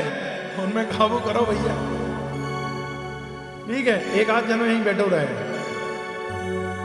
तो गाय बनी हुई पृथ्वी माता जो है गाय बनी हुई है, वह यह कहती है वृषभ रूपी धर्म से कि तुम्हारे जो 4 चरण हुआ करते थे, पहला चरण है तप, दूसरा पवित्रता, तीसरा दया और चौथा जो है सत्य। कलयुग का आगमन हो चुका है और कलयुग के आते ही तुम्हारे जो 3 पैर हैं वह टूट गए हैं महाराज। कलयुग में धर्म का एक ही चरण रह जाता है और वह जो है सत्य, मात्र सत्य। कलयुग में तप जो है वह नष्ट हो जाता है, तपस्वी बहुत कम मिलेंगे। कहा पवित्रता से रहने वाले बहुत कम आचार्य, बहुत कम जन मिलेंगे और दया करने वाले भी बहुत कम मनुष्य होंगे। यह 3 चरण जो है धर्म के नष्ट हो चुके हैं, एक ही चरण बाकी है जिसका नाम जो है वह है सत्य। इस प्रकार गाय और जो है वृषभ की बात चल रही थी, उसी समय उनको गाय को पैर से मारते हुए और कोड़े से अनेक प्रकार से प्रताड़न देते हुए मारते हुए उन दोनों गाय को, वृषभ को, बैल को और गाय को परीक्षित ने देखा और परीक्षित ने तुरंत अपना धनुष निकाला, बाण चढ़ाया और कहा, रे मूर्ख, तू कौन है जो इस प्रकार से गाय पर और वृषभ पर जो है अत्याचार कर रहा है? मैं तेरा वध कर दूंगा, मैं तेरा वध कर दूंगा। यह जब उद्यत हुए मारने के लिए तो वह सामने जो कुलीन अवस्था का खड़ा था वह कोई और नहीं कलयुग था और वह समझ गया कि परीक्षित मेरा वध कर देंगे, तो वह शरण में आ गया और पैर पकड़कर गिड़गिड़ाने लगा। कहा, महाराज मैं कलयुग हूं और मैं कलयुग हूं और मैं इस समय मेरा समय आ चुका है तो मैं आया हूं। परीक्षित ने कहा कि मेरे राज्य में तेरा प्रवेश ही नहीं हो सकता, तो मेरे राज्य में प्रवेश नहीं कर सकता। तो वह कांपने लगा। परीक्षित ने यह भी कहा कि पांडवों के जो वंशज हैं बस शरण में आए हुए को जो है नहीं मारा करते। पांडव वंशी कोई भी राजा, कोई भी युवराज तेरा वध नहीं करेगा, तो निर्भीक हो जा, अब अपनी बात कहे। कलयुग ने कहा, महाराज आप चक्रवर्ती सम्राट हैं, मैं कहाँ जाऊंगा आपके राज्य को छोड़कर? मुझे कुछ जगह जो है वह निहित कर दी जाए जहां पर मैं वास कर लूंगा, जहां पर मैं रहने लगूंगा, पर मुझे जो है आप जो है ऐसी कुछ जगहें दे दीजिए, मेरा गुजारा हो जाएगा। कलयुग की अनेक प्रकार की प्रार्थना सुनकर परीक्षित का मन जो है वह पिघल गया। उसने कहा, सुन तुझे मैं 4 जगह दे देता हूं। कहा, कहा द्वैत क्रीड़ा जहां होती हो, जहां जुआ खेला जाता हो, वहां कलयुग का वास होता है। ध्यान रखिए, चाहे वह पैसे वाला खेला जाता हो, चाहे बिना पैसे वाला खेला जाता हो, कभी अपने घर में किसी को जुआ वगैरह नहीं खेलने देना, नहीं तो लोग कहने लगते हैं वैसे ही टाइम पास के लिए खेल रहे हैं। वहां भी कलयुग का वास होता है। कहा, जहां मदपान होता हो, जहां शराब पी जाती हो, वहां पर कलयुग का वास होता है। ये दूसरी जगह हो गई। कहा, फिर कहा स्त्री प्रसंग जहां करे जाते हो, वह तीसरी जगह हो गई। कहा, जहां पर हिंसा की जाती हो, बधिक किया जाता हो, हिंसा किसी भी प्रकार की होती हो, चाहे पशुओं को मारा जाता हो, व्यक्ति को मारा जाता हो, वहां पर कलयुग का वास होता है। अब कलयुग ने प्रार्थना की कि महाराज चारों बड़े गड़बड़ जगह है, महाराज मेरा समय आ गया है, आप तो चक्रवर्ती सम्राट हैं, आप कहने लगे कुछ एक अच्छा सा स्थान दे दीजिए। तो एकाएक परीक्षित के मुख से निकल गया कि सोने में वास कर लो, स्वर्ण में वास कर लो। पर कैसा सोने में वास करो, उसका वर्णन बताया गया है कि श्रम से सिंचित सीकर धन पर, विष्णु भक्ति के सुधा पान पर, जो धन तुमने अपनी मेहनत से कमाया है ना भैया, उससे जो सोना लोगे, जो भगवान के चरणों को स्पर्श हो गया हो, जो मंदिरों में लगा हुआ हो, जो दान में किसी को दिया हुआ हो, जो तुमने अपनी पुत्र वधुओं को, कन्याओं को दिया हो, या किसी ने सप्रेम भेंट किया हो, जिसे मेहनत से कमाया गया हो, उस सोने पर कलयुग का वास नहीं है। जो जबरदस्ती किसी से ग्रहण कर लिया गया हो, चोरी कर कर लाया गया हो, किसी प्रकार से बेईमानी से कमाया गया हुआ धन हो, किसी प्रकार छल से ले लिया गया हो, ऐसे सोने पर जो है कलयुग का वास है। इस बात को ध्यान रखना चाहिए। तो कहा कि सोने पर वास होगा। अब कलयुग मुस्कुराने लगा मन ही मन। यहां परीक्षित आ गए। परीक्षित दूसरे दिन पर जो है खजाने के समीप से निकले और अखेड़ करने के लिए मन पर सोचा कि मैं अब शिकार करने जाऊंगा।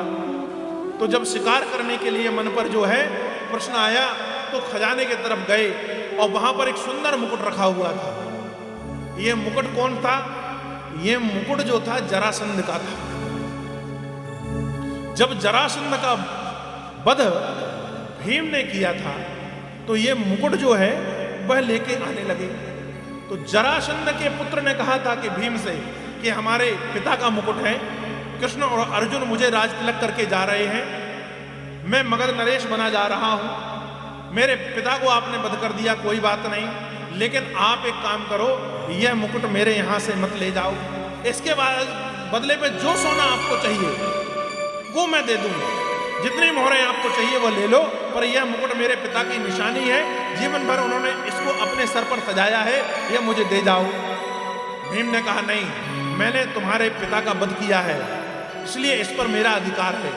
और बगैर मन के वह मुकुट जो है छीन के ले आए। वह छिना हुआ सोना था, इसलिए उसमें कलयुग का वास हो गया। और वही मुकुट आज परीक्षित ने लगाया है महाराज, और लगाने के लिए अखेड़ पर गए। अब कलयुग सर पर चढ़ गया, ध्यान रखिए। इसलिए भैया आप लोग जो है अपने सर को परमात्मा के चरणों पर, संतों के चरणों पर जो है ईश्वर के चरणों पर झुकाया रहा करो, जिसमें इसमें कलयुग का वास ना हो पाए। अब यहाँ पर परीक्षित जो है वह मुकुट लगाकर अखेड़ के लिए जाते हैं। उस दिन मति में भ्रम हो गया। मति भ्रमित होने के कारण वह बहुत दूर निकल गए और निकलते समय प्यास लगाती महाराज। वन पर देखा कि कुछ ऐसी जगह मिल जाए जहां पर पानी आदि पीने का कोई साधन हो। यह मन पर सोचकर पास पर जाकर देखा तो एक आश्रम दिखाई दिया। वह कौशिक नदी के तट पर जो है वह एक आश्रम था। यह आश्रम समीक ऋषि का था। उस आश्रम में प्रवेश कर जाते हैं। समीक ऋषि उस समय ध्यान मुद्रा में थे, पर परीक्षित को क्या है मति भ्रम हुआ था कलयुग के कारण। ऐसा इसलिए लगा, उन्होंने जाकर पानी मांगा कि हे संत मुझे पानी प्रदान कीजिए, हे साधु मुझे पानी प्रदान कीजिए, मेरे जल बिना ऐसा लग रहा है जैसे प्राण निकल जाएंगे। पर जब समीक ऋषि ने किसी प्रकार का उत्तर नहीं दिया तो इनको लगा कि यह साधु नाटक कर रहा है, और अपनी एक बाण निकाले, पास पे आजू बाजू देखा एक सर्प मरा पड़ा हुआ था। वह तक्षक प्रजाति का था। उस सर्प को अपनी बाण से उठाकर साधु के गले पर मृत सर्प को जो है वह लपेट दिया और वहां से चले गए। अपने नगर को आए। नगर के आने के बाद पर घर में प्रवेश किया, अपने मुकुट को उतारा। मुकुट को जैसे ही उतारा वैसे ही ध्यान आया, कलयुग अलग हुआ कि अरे मेरे हाथ तो अपराध हो गया। मैंने एक ध्यान मग्न साधु के शरीर पर एक मरा हुआ सर्प लपेट आया। मैं उस कुल से आता हूं जो ब्राह्मणों की सेवा के लिए जाना जाता है, जो संतों की सेवा के लिए जाना जाता है। संतों की सेवा के लिए हमारे दादा परदादा जो है वह हाथ जोड़े खड़े रहते थे। आज मुझसे बड़ा अपराध हुआ है, मैंने एक संत के गले पर सर्प को लपटा दिया। यहां पर एक आश्रम से बालक दौड़कर जाता है। समीक ऋषि के जो है पुत्र श्रृंगी उस समय पर नदी पर स्नान कर रहे थे। वह कौशिकी नदी पर स्नान करते हुए वह बालक दौड़कर जाता है। वो कहता है कि हे श्रृंगी, तुम्हारे पिता के गले पर किसी राजा ने एक सर्प को लिपटा दिया है। अब श्रृंगी को क्रोध आ गया। श्रृंगी क्रोध वशीभूत होकर किसी प्रकार से आओ देखा ना ताओ वही नदी का जल उठाया और नदी का जल उठाकर अभिमंत्रित करते हैं और परीक्षित को श्राप दे देते हैं। कहते हैं जिस राजा ने मेरे पिता के गले पर सर्प जो है लपटाया है, वही सर्प आज से 7वें दिन उसका जाकर काल बनकर डसेगा महाराज। यह श्राप परीक्षित को मिल गया।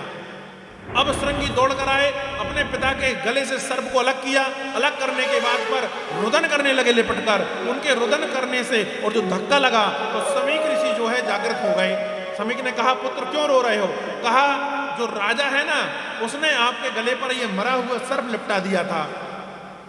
अब समीक ने ध्यान करके देखा, कहा राजा की कोई गलती नहीं है पुत्र, वह कलयुग के प्रादुर्भाव से ऐसा कर बैठा।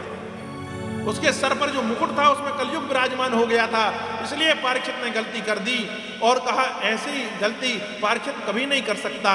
जैसा कहा तुमने कुछ कहा तो नहीं? कहा महाराज मैंने भी एक अपराध कर दिया।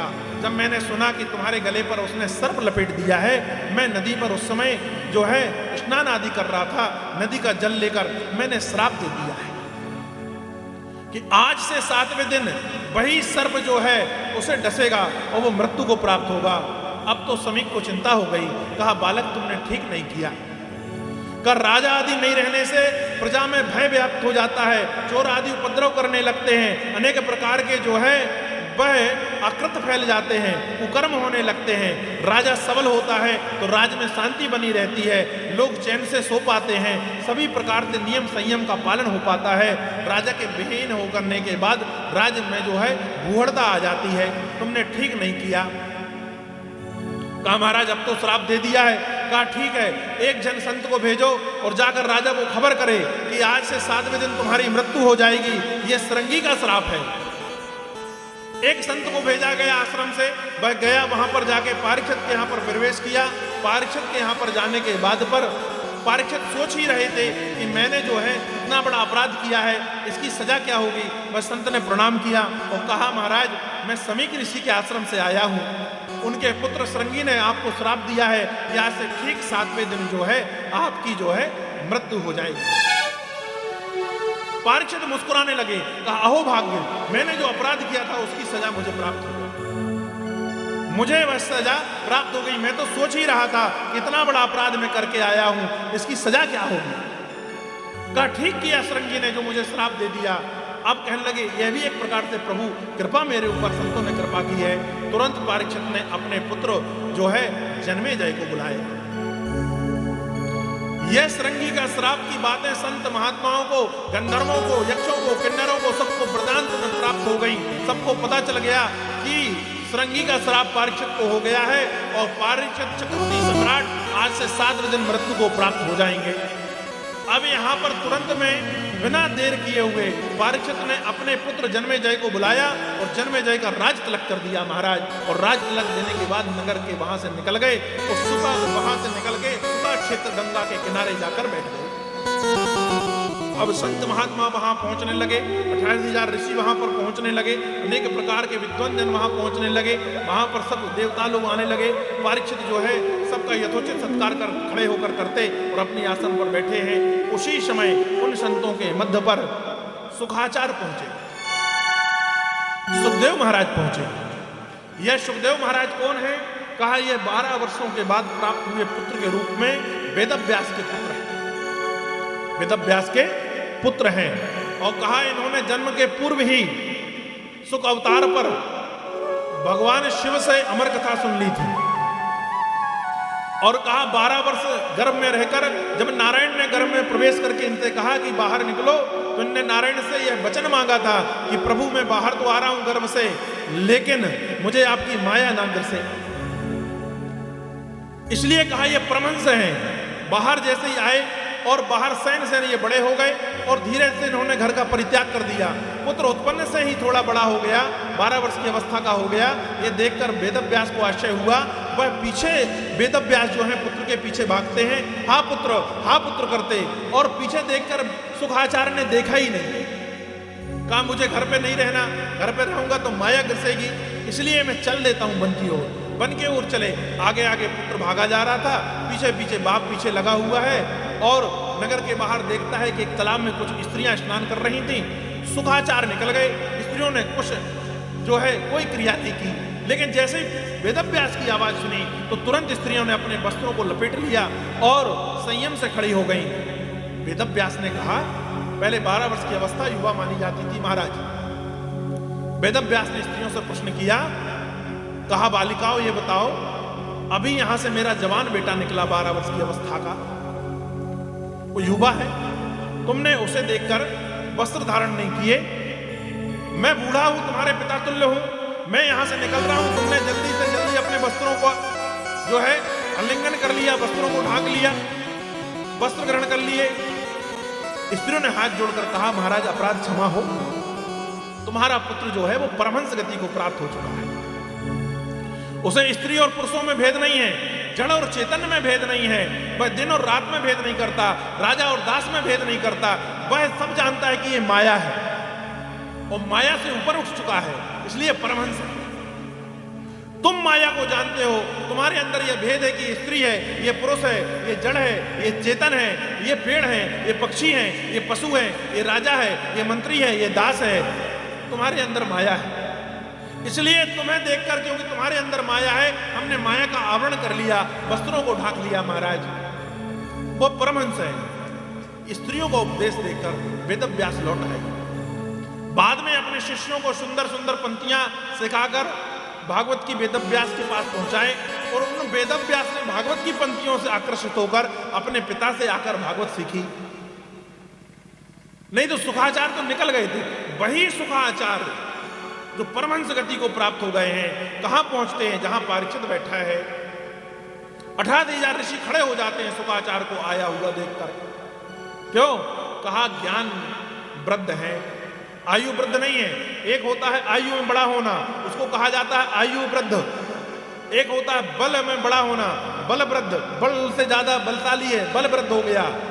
आयु, बल, धन बल, ठीक है, बल से बलिष्ठ होने, इन सब में बड़ा माना गया है ज्ञान बल्ली होना, ज्ञान से बड़े होना। सुखाचार्य 18,000 ऋषियों में बड़े सबसे छोटे हैं, लेकिन ज्ञान में सबसे बड़े हैं। जैसे ही वह ज्ञान बली आए तो सारे ऋषि महात्मा खड़े हो जाते हैं, प्रणाम किया और प्रणाम करने के बाद पर जो है वह प्रणाम करने के बाद पर सुखाचार्य को उचित आसन दिया। उचित आसन देने के बाद यथोचित उनका पूजन किया। परीक्षित ने प्रणाम किया, चरणों के पास बैठ गए। 88,000 ऋषि सामने बैठ गए। सुखाचार्य ने कहा कि बताओ भैया क्या बात है? परीक्षित ने मुस्कुराते हुए कहा कि महात्मा ने, मैं एक बात पूछना चाहता हूं। कहा क्या बात पूछना चाहते हो? कहा मैं यह पूछना चाहता हूं महाराज कि जिसकी मृत्यु निकट आ गई हो उसका कर्म क्या होना चाहिए, उसे क्या करना चाहिए? जिसकी मृत्यु निकट आ गई हो उसे क्या करना चाहिए, उसे क्या करना चाहिए? यह सुखाचार्य का प्रश्न है। सुखाचार्य से परीक्षित का प्रश्न है। पहला प्रश्न है महाराज भागवत। परीक्षित ने सुखाचार्य से कहा और इसी प्रश्न का उत्तर पूरा भागवत। सुखाचार्य ने कहा तुमने बड़ा अच्छा प्रश्न किया है, अब मैं तुम्हें जो है इसका उत्तर देता हूं कि उसे सतमार्गी होकर भगवान की लीलाओं का चिंतन करना चाहिए। सतमार्गी होकर भगवान की लीलाओं का चिंतन करना चाहिए। ध्यान देने वाली बात है कि जिसे मृत्यु याद रहेगी ना, वो परमात्मा को कभी नहीं भूल सकता। एक घटना होती है महाराष्ट्र में। एकेश्वरनाथ थे, एक संत हुए हैं एकेश्वरनाथ। महाराष्ट्र के बड़े बड़े संत हुए हैं, तुकाराम जी, नामदेव जी। तो एक संत हुए वहां पर एकेश्वरनाथ। एकेश्वरनाथ भव्य संत थे, भगवान के भक्ति में लीन होते रहते थे। किसी प्रकार से कोई किसी का लेना देना नहीं, जो तुमने दे दिया खा लेना, कहीं भी सो जाना, किसी प्रकार से धन नहीं लेना और अपने मस्ती में रहना, भगवान का नाम लेना। एक दिन एक नगर में चले गए एकेश्वरनाथ। जब वह नगर में गए तो वहां पर एक सेठ रहा करता। वह एकेश्वरनाथ के पास आया और एकेश्वरनाथ को देखा कि बड़े सुंदर संत हैं, मस्ती में रहते हैं, भगवान का भजन करते हैं। जो जिसने दे दिया तो ग्रहण कर लिया, नहीं दिया तो भी बढ़िया, इससे कुछ मतलब नहीं। संत पास में आए, चरणों को दबाते हुए कहा महाराज कुछ पूछना है। ध्यान रखिएगा, कई बार कथाओं पर कुछ लोग आते हैं तो वह भगवान के हिसाब से नहीं आते, कुछ न्योता पटाने आते हैं। बात सही है कि नहीं? कुछ लोग जो है भजनों का आनंद लेने आते हैं, कुछ लोग प्रसाद पाने आते हैं, कुछ लोग कहते हैं चलो घूम आए। लेकिन यहां पर आना चाहिए तो भगवान को हृदय में रख के आना चाहिए, ठीक है ना? हमारे गुरुजी कहा करते थे कि एक बार उन्होंने रायपुर में कथा कही तो धनी वर्ग जहां रहता है ऐसी जगह उनकी कथा हुई। तो वो जो धनी वर्ग जहां रहता था वो हर साल भागवत कराएं, अनेक संतों को हर साल बदल बदल के बुलाएं, सबसे भागवत कराएं।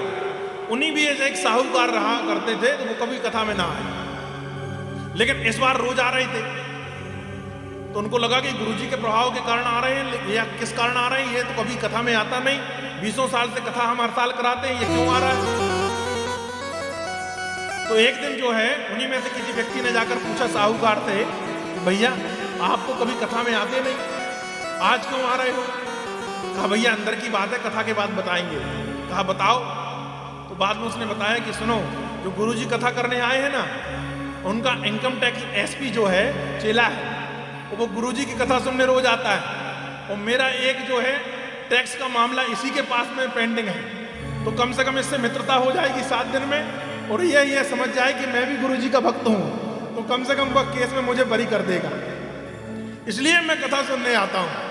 तो कहने का तात्पर्य यह है कि अनेक स्वरूप में अनेक मनसा लेकर कथा में लोग आते हैं, पर हमें और आपको समझदारी से रहना है कि भगवान प्राप्ति ही मन पर रखकर, कि प्रभु की कृपा प्राप्त हो, भक्ति मैया हमारे हृदय पर विराजमान हो, यह समझ कर ही आना चाहिए। सुनो, भागवत की कथा गाना बजाना नाच गाने का लिए विषय नहीं है। इसे तो सुखाचार्य ने कहा है, कल के प्रसंग में कथा आएगी कि सुखाचार्य जब कथा कहने के लिए उद्यत, प्रणाम करके सुखाचार्य से कहा कि महाराज ये भागवत रूपी जो अमृत है इसका हमें पान करा दीजिए। क्यों? क्योंकि सत्संग सिर्फ पृथ्वी पर होता है, सत्संग सिर्फ जमीन पर होता है, स्वर्ग पर सत्संग होने की कोई व्यवस्था नहीं है। तो आप जो कथा अमृत जो है परीक्षित को प्रदान कर रहे हैं, वह जो है हमें दे दीजिए, और इसके बदले में यह अमृत जो है यह परीक्षित को पिला दीजिए, तो परीक्षित अमर हो जाएगा, यह मरेगा नहीं। तो सुखाचार्य मुस्कुराते हुए कहा, बड़े घाटे का सौदा कर रहे हो। कहा क्यों? कहा लोहे के सिक्के के बदले पर सोने की असरफियां लेना चाहते हो, लोहे के सिक्के देकर सोने के असरफियां लेना चाहते हो। ये कथा अमृत के सामने तुम्हारा अमृत जो है वो बोना है, बहुत छोटा है। देवताओं को बड़ा आश्चर्य हुआ, देवता लोग ब्रह्म लोक को गए, वो कहा महाराज सुखाचार्य ऐसा कौन सा अमृत पान परीक्षित को करा रहे हैं जिसे कथा अमृत कहते हैं, जिसके सामने यह जो है अमृत का घड़ा उन्होंने लौटा दिया। ब्रह्मा जी ने कहा अच्छा, कहा वो श्रीमद् भागवत की कथा सुना रहे हैं, लेके आओ। तो ग्रंथ मंगाया ब्रह्मा जी ने, और एक तरफ श्रीमद् भागवत रखा, दूसरी तरफ अमृत का कलश रखा, तो श्रीमद् भागवत का पल्ला नीचे आ गया, अमृत जो है ओछा होकर ऊपर उठ गया। अमृत को हटाया, अमृत को हटाने के बाद सारे ग्रंथ रख दिए, उपनिषद रख दिया, वेद रख दिया। यथार्थ में वेद से ही अमृत स्वरूप में जो है वह भागवत निकली है, लेकिन जैसे जड़ों के बाद पर तना, तना के बाद पर जो है डालियां, डालियों के बाद में पत्तियां, और पत्तियों के बाद पर फूल, और फूल के बाद फल का महत्व ज्यादा होता है, उसी प्रकार जो है श्रीमद् भागवत का जो है महत्व वेदों से ज्यादा है। और एक तरफ सारे वेद रखे गए, धर्म ग्रंथ रखे गए, एक तरफ श्रीमद् भागवत रखा गया, तो सारे वेद जिस तरफ रखे थे उसका पल्ला उड़ जाता है, और इस तरफ जो श्रीमद् भागवत रखा है वह पल्ला नीचे ही रह जाता है। अब ब्रह्मा को ज्ञान प्राप्त हुआ कि यह साक्षात जो है भागवत, यह नारायण के मुख से निकली हुई वाणी है। पूर्व काल पर मुझे नारायण ने सुनाया था, मैंने सनकादिक ऋषियों को, सनकादिक ऋषि से नारद, नारद से सप्त ऋषियों को, सप्त ऋषियों से जाकर वेदव्यास के पास पर पहुंची हुई है, यह वही कथा है। तो देवताओं से कहा कि तुम भी जाकर जो है बैठकर कथा सुनो, यह कथा सामान्य कथा नहीं है, यह सही में अमृत है। तो ध्यान रखिए, कथा अमृत पर कोई चीज ऐसी मिलाई जाए, अमृत में कोई चीज मिलाने लायक कोई विषय वस्तु मिलेगी क्या संसार में? आपसे कह दिया जाए भैया अमृत है, इसमें कुछ मिलाने के लिए ले आओ, तो आप क्या लाएंगे? आप कहेंगे भैया दूध मिला दो, दूध फट जाता है। दही मिला दो, वह भी नष्ट हो जाएगा। शहद मिला दो, वही भी नष्ट हो जाएगा। अमृत में मिलाने लायक कोई विषय वस्तु संसार में उपलब्ध नहीं है। इसी प्रकार यह कथा अमृत पर मिलाने लायक, ये घर के चूल्हे चुल्के की बातें बताने के लिए थोड़ी ना है, या उनसे तरण तारण थोड़ी ना होगा। भगवान की कथा इससे तरण तारण होगा, यह कानों में पड़ेगी तो आपकी आत्मा में भक्ति रूपी जो है वह विद्वान माता होगी, और जब भक्ति माता आपके हृदय में विद्वान होगी तब जाकर ईश्वर के प्रति आपकी निष्ठा जागृत होगी, विश्वास जागृत होगा, और आप प्रभु भक्ति में सैन सैन करते हुए परमात्मा को प्राप्त करने के लिए उद्यत होंगे। तो कहा कि जब वहां पर देवता लोग भी आकर बैठ गए, तो जो एकेश्वरनाथ थे महाराष्ट्र के संत जो हैं, उनके पास एक साहूकार आया। साहूकार धीरे खिसकते खिसकते संत के पास पहुंचा, और संत के पास पहुंचकर कहने लगा महाराज आप बड़े सुंदर हैं, युवा भी। महाराज एक बात पूछनी थी। बोले क्या? बोले आपको काम नहीं सताता? आपको काम नहीं सताता? ये साहूकार ने प्रश्न किया एकेश्वरनाथ से। एकेश्वरनाथ मुस्कुराने लगे। एकेश्वरनाथ ने कहा, साहूकार जी, सेठ जी, अभी तुमने जब मेरे हाथ सामने ऐसे ऐसे वार्तालाप करते हुए हाथ दिखाया ना, तो मैंने तुम्हारी जो है वह हाथ की रेखाएं देखी। कहा अच्छा इसका ज्ञान भी रखते हो? बोले हाँ। एकेश्वरनाथ के बारे में एक बात जो थी वह पूरे महाराष्ट्र में विदित थी। उस समय भारतवर्ष यह जानता था कि एकेश्वरनाथ जो बात बोल दें वह सत्य हो जाती है। एकेश्वरनाथ कभी मिथ्या भाषण नहीं करते। एकेश्वरनाथ ने कहा कि सेठ, मैंने अभी तेरा हाथ देखा है, उसमें जो रेखाएं पड़ी हैं उन रेखाओं के अनुसार मैं ये कह सकता हूं कि 7 दिन के अंदर तेरी मृत्यु हो जाएगी। 7 दिन के अंदर तेरी मृत्यु हो जाएगी। अब तो सेठ हक्का बक्का रह गया। उसने सुन रखा था कि जो एकेश्वरनाथ है वह झूठ नहीं बोलते और जो वो बोल देते हैं वो कटता नहीं। सेठ तुरंत उठा, प्रणाम किया कि मुझे घर जाना है। कहा तूने प्रश्न जो किया उसका उत्तर तो लेते जा कि मुझे काम सताता है कि नहीं सताता। अरे कहा भाड़ में गया तुम्हारा प्रश्न और तुम, मुझे 7 दिन के अंदर मरना है। अभी जाकर रजिस्टर पलटाना पड़ेगा, हिसाब किताब देखना पड़ेगा, किसका क्या लेना है, किसका क्या देना है। सेठ गया, अंदर से कांप रहा है सेठ कि 7 दिन में मर जाऊंगा, इतनी सारी जमीन जायदाद धन दौलत जो जोड़ी है उसको कैसा करूं। अपने बेटों को बुलाया, उसके 4 बेटे थे, चारों को बुलाया, चारों का जो है हक हिस्सा बांट कर दिया। महाराज ये तुम रखो, ये तुम रखो, ये तुम रखो। सेठानी ने कहा तुम्हें क्या हो जाना है? कहा तुम कुछ नहीं जानती, आज से 7वें दिन में मर जाऊंगा। पंडितों को बुलाकर अनेक प्रकार से दान कर दिया, आचार्यों को बुलाकर उनको जो देना था वो दे दिया, बेटी आदि को बुलाया, जो उनको देना था वह भी दे दिया। अब एकांत में एक कमरे में खटिया डालकर सेठ सोता है और भगवान को याद करता जाता है कि आज एक दिन हो गया, दूसरा दिन हो गया, तीसरा दिन हो गया, 7वां दिन है। दूसरे दिन से सेठ ने जो है खाना पीना भी छोड़ दिया। 3-4 दिन निकले, जल भी छोड़ दिया सेठ ने। अब सिर्फ भगवान को याद करता है, खटिया में किसी से मिलता ना जुलता है। पत्नी आती है, पानी पियोगे? कहा नहीं पीना है। कहा कुछ ले लो। अरे कहा पगली कुछ नहीं लेना है, अब से 2 दिन और बचे हैं। 7वां दिन जिस दिन आया उस दिन पत्नी जो है वह बाहर खड़ी हुई है। सेठ समझ रहा है कि आज 7वां दिन है, पता नहीं कब यमराज आए, कब यमराज आए और मुझे ले जाए। अब सेठ इंतजार कर रहा है। उसी समय एकेश्वरनाथ आए। एकेश्वरनाथ ने कहा सेठ कहाँ गए? कहा अंदर खटिया में सो रहे हैं। कहा दरवाजा खोलो। खोले, सेठ सोए हुए थे। सेठ एकेश्वरनाथ ने कहा सेठ क्या कर रहे हो? कहा भैया कौन तुम?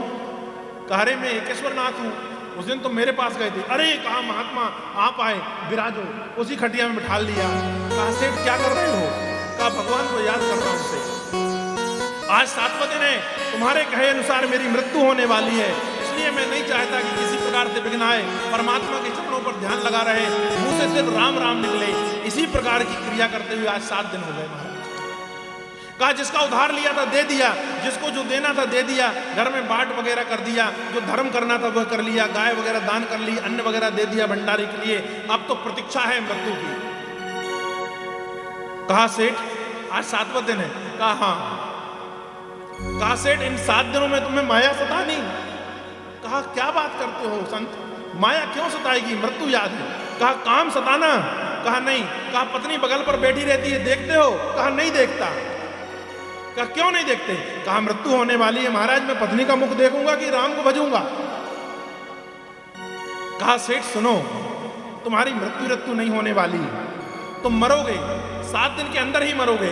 सोमवार से रविवार तक 7 ही दिन होते हैं, 8वां कोई दिन नहीं है। 7 दिन में सबको जाना है, पर अभी नहीं मरोगे। कहा तुमने जो मेरा प्रश्न किया था मुझसे कि तुम्हें काम सताता है कि नहीं, ये उसका उत्तर था। सेठ हक्का बक्का रह गया। कहा भाषण गजब करते हो। अरे 7 दिन मैंने मर मर के निकाले हैं कि कम मौत आ जाए, कम मौत आ जाए, इन 7 दिनों के अंदर मरना है। मैंने खाना पीना छोड़ दिया, मैंने अपने नाते रिश्तेदारों से मिलना छोड़ दिया, पत्नी को तक त्याग दिया। मुस्कुराते हुए एकेश्वर ने कहा कि सेठ मुझे काम नहीं सताता। क्यों? क्योंकि मुझे 2 बातें याद रहती हैं। कहा क्या? कहा एक मृत्यु और दूसरा नारायण। एक मृत्यु और दूसरा नारायण। जिस व्यक्ति को मृत्यु याद रहे कि मरना है, जो जोड़ा है यहाँ पर छोड़ के जाना है भैया, जो है सब यहीं से लिया है, जो है वो यहीं पर रह जाना है। एक बात जरा विचार करो, आप पृथ्वी के बाहर से क्या लेके आए? कुछ नहीं लाए। चाहे सोना हो, पत्थर हो, ईंट हो, मिट्टी हो, घर हो, मकान हो, दुकान हो, सब यहीं प्राप्त किया। आप बिना वस्त्र के आए थे, और लास्ट में जब आपको जलाया जाएगा तो लंगोटी तक छोड़ दी जाती है। जैसे आए थे वैसे ही जाना है, जो लिया वो यहीं से लिया, जो दोगे वो यहीं पर दोगे। इस धरा में सब धरा रह जाना है। इस बात को यदि याद रखोगे आप नारायण को नहीं भूलोगे, है ना। तो एक बात जरूर रहेगी कि परमात्मा कृपा करेंगे और वह कृपा जो है वह साथ में जानी है। जो पाप पुण्य की गठरियां हैं वही लेके जाना है। सब कुछ जब यहीं छोड़ के जाना है, कुछ ले नहीं जाना, तो व्यर्थ में पाप की कमाई क्यों करना। और एक बात और ध्यान रखनी चाहिए कि जब जीव को, जंतु को जल में, थल में, नभ में रहने वाले प्राणियों को वह देता है तो तुम्हारा भरण पोषण भी वही करेगा। तुम्हारा नाम का अन्न भी उसने कहीं ना कहीं लिखा होगा। फिर व्यर्थ में जो है वह पाप की कमाई क्यों इकट्ठी करनी है, यह मनुष्य को याद रखना चाहिए। शुकाचार्य यहाँ प्रश्न किया परीक्षित ने कि मृत्यु जब जिसकी निकट हो उसे क्या कार्य करना चाहिए, उसका उद्देश्य क्या होना चाहिए। इन प्रश्नों का उत्तर हम आपको कल देंगे। आइए आज सुंदर एक भजन हो, उसके बाद भगवान की सब लोग आरती करें, उसके बाद पर जो है प्रसाद आदि लेने के बाद घर जाएं। ठीक कल 2 बजे से आप लोग आइए, आगे की कथा जो है कल 2 बजे से आपके सामने रखी जाएगी। आइए एक सुंदर भजन हो जाए, उसके बाद सभी लोग आरती में सम्मिलित होंगे। न धन दौलत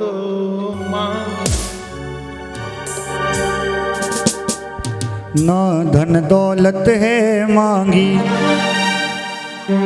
न उपहार मांगा है, ओ मोहन मुरली वाले तेरा प्यार मांगा है, मांगा है।